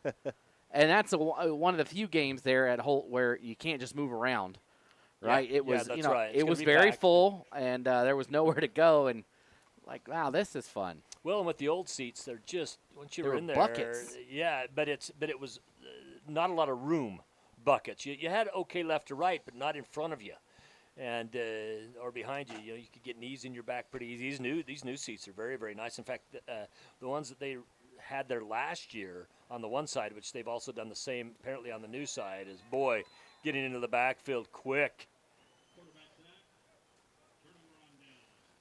That looked like Brody Beezer that got in there, got that tackle. It in fact is, but they're padded seats, similar to what you have in the Delta Center for the Utah Jazz. Not the big thick padding, sitting in. The whole stadium is like that? It's padded? The whole stadium now. It's a kind of a thinner pad.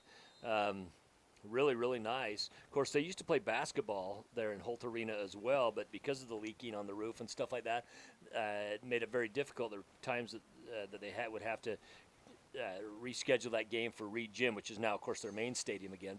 But they'd have to reschedule it because they had water dripping on the floor, and it's not like you can just put a bucket out there while a basketball game's going on. And Raymond is going to nail this baby down. And this game is going to come to an end with a final score of 42-14.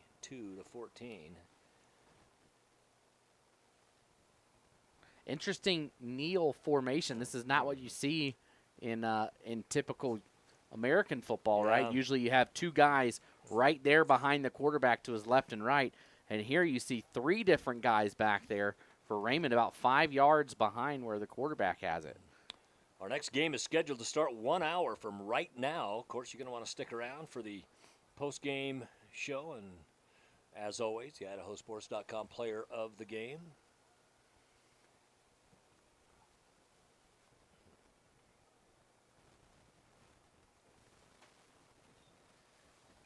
We had a pretty good contingency that came down from Alberta, Canada. As I pulled in the parking lot today, I saw a number of license plates from Alberta. I had a chance to see that too. Talk to a couple fans as well.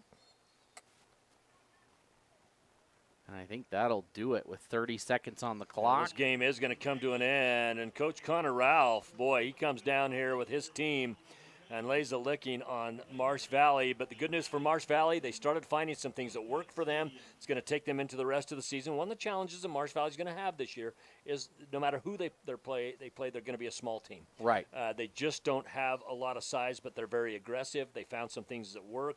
I think we'll see more of those quick passes from them that'll work against some of the different defenses that they play.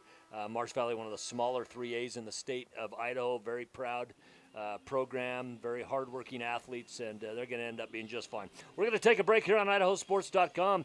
We'll be back with the post-game show, and, of course, your IdahoSports.com player of the game after this. Make the memories of this game last a lifetime. By downloading the digital game file of this contest, you can have your own personal copy of this game forever. These make great gifts for the student athletes involved. Just click the Order Now button for more details. Yeah, I know a little something about myths. Like the myth that speeding isn't dangerous.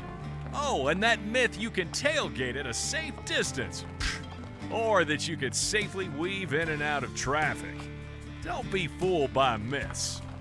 You'll get yourself into a hairy situation. Stay focused on the road. Be a legend like me.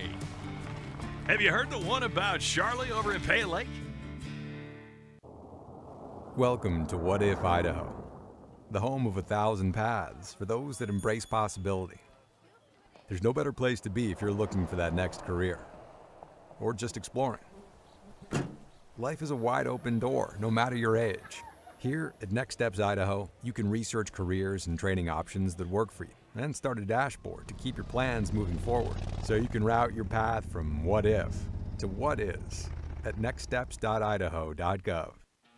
Our army of IdahoSports.com action photographers are covering games all over the state. And now we've revamped our galleries to make it even easier to find and order your favorite action shots. Just go to IdahoSports.com and click the Action Photos link in the menu. Hello? I was in an accident. You okay? Yeah, I'm fine. I have my seatbelt on.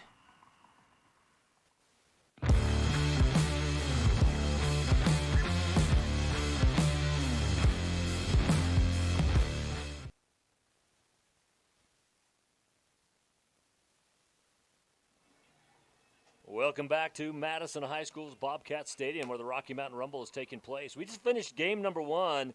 High-scoring affair it was, at least on one side of the scoreboard. It started out looking like it was just going to go back and forth, but as it was, Raymond, Alberta, Canada just really laid it down on Marsh Valley today. Yeah, they definitely were the better team.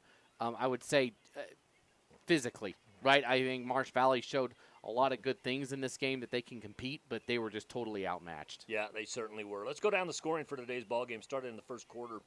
Right off the bat, 80-yard pass on the first play from scrimmage.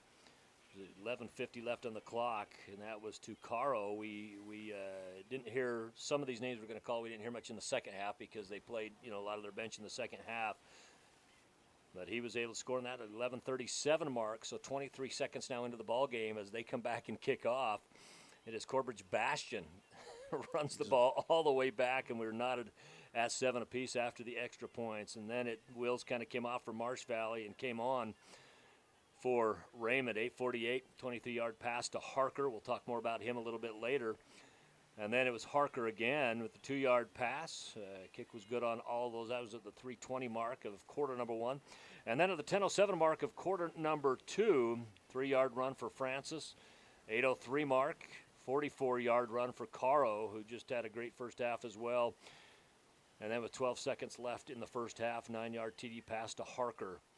Just a fantastic player on the day. They did not score in the second half. Were able to get some of their bench in, get them some good playing time. 4:30 mark of quarter number 4. We got the 10-yard run for Corbridge Bastion again to score his second touchdown of the game and put another score up there for Marsh Valley, and that's what ended the game 42-7. But really what it came down to in a lot of instances was simply the size, the sheer size of Raymond. And not only the size, but they had skill at those sizes and they had speed at those sizes. Right, really just, I mean, there's nothing that Marsh Valley could do in some situations, especially when it came to Everson Harker. I mean, just the way he could adjust to the ball, whether it was in the end zone, whether it was at the 40-yard line, it didn't matter. He just had an advantage over no matter who was guarding him. And, you just can't beat that sometimes when it comes to size differentials. Yeah, and our IdahoSports.com player of the game is Everson Harker. He has the 3 TDs. And the thing is what a luxury to have a kid that's tall like that you can throw a jump ball to.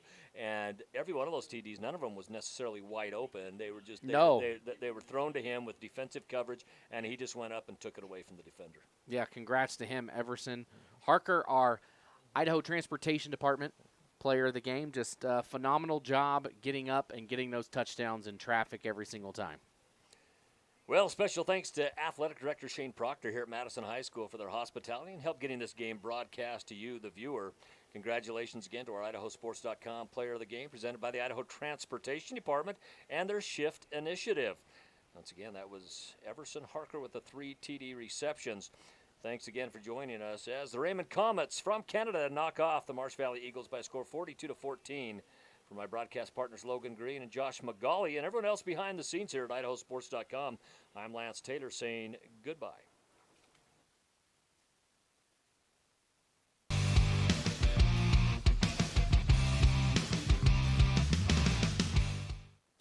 This has been a presentation of IdahoSports.com GameStreams. This broadcast is copyrighted to IdahoSports.com. Any rebroadcast, retransmission, or other use of this broadcast without the expressed written consent of IdahoSports.com is strictly prohibited.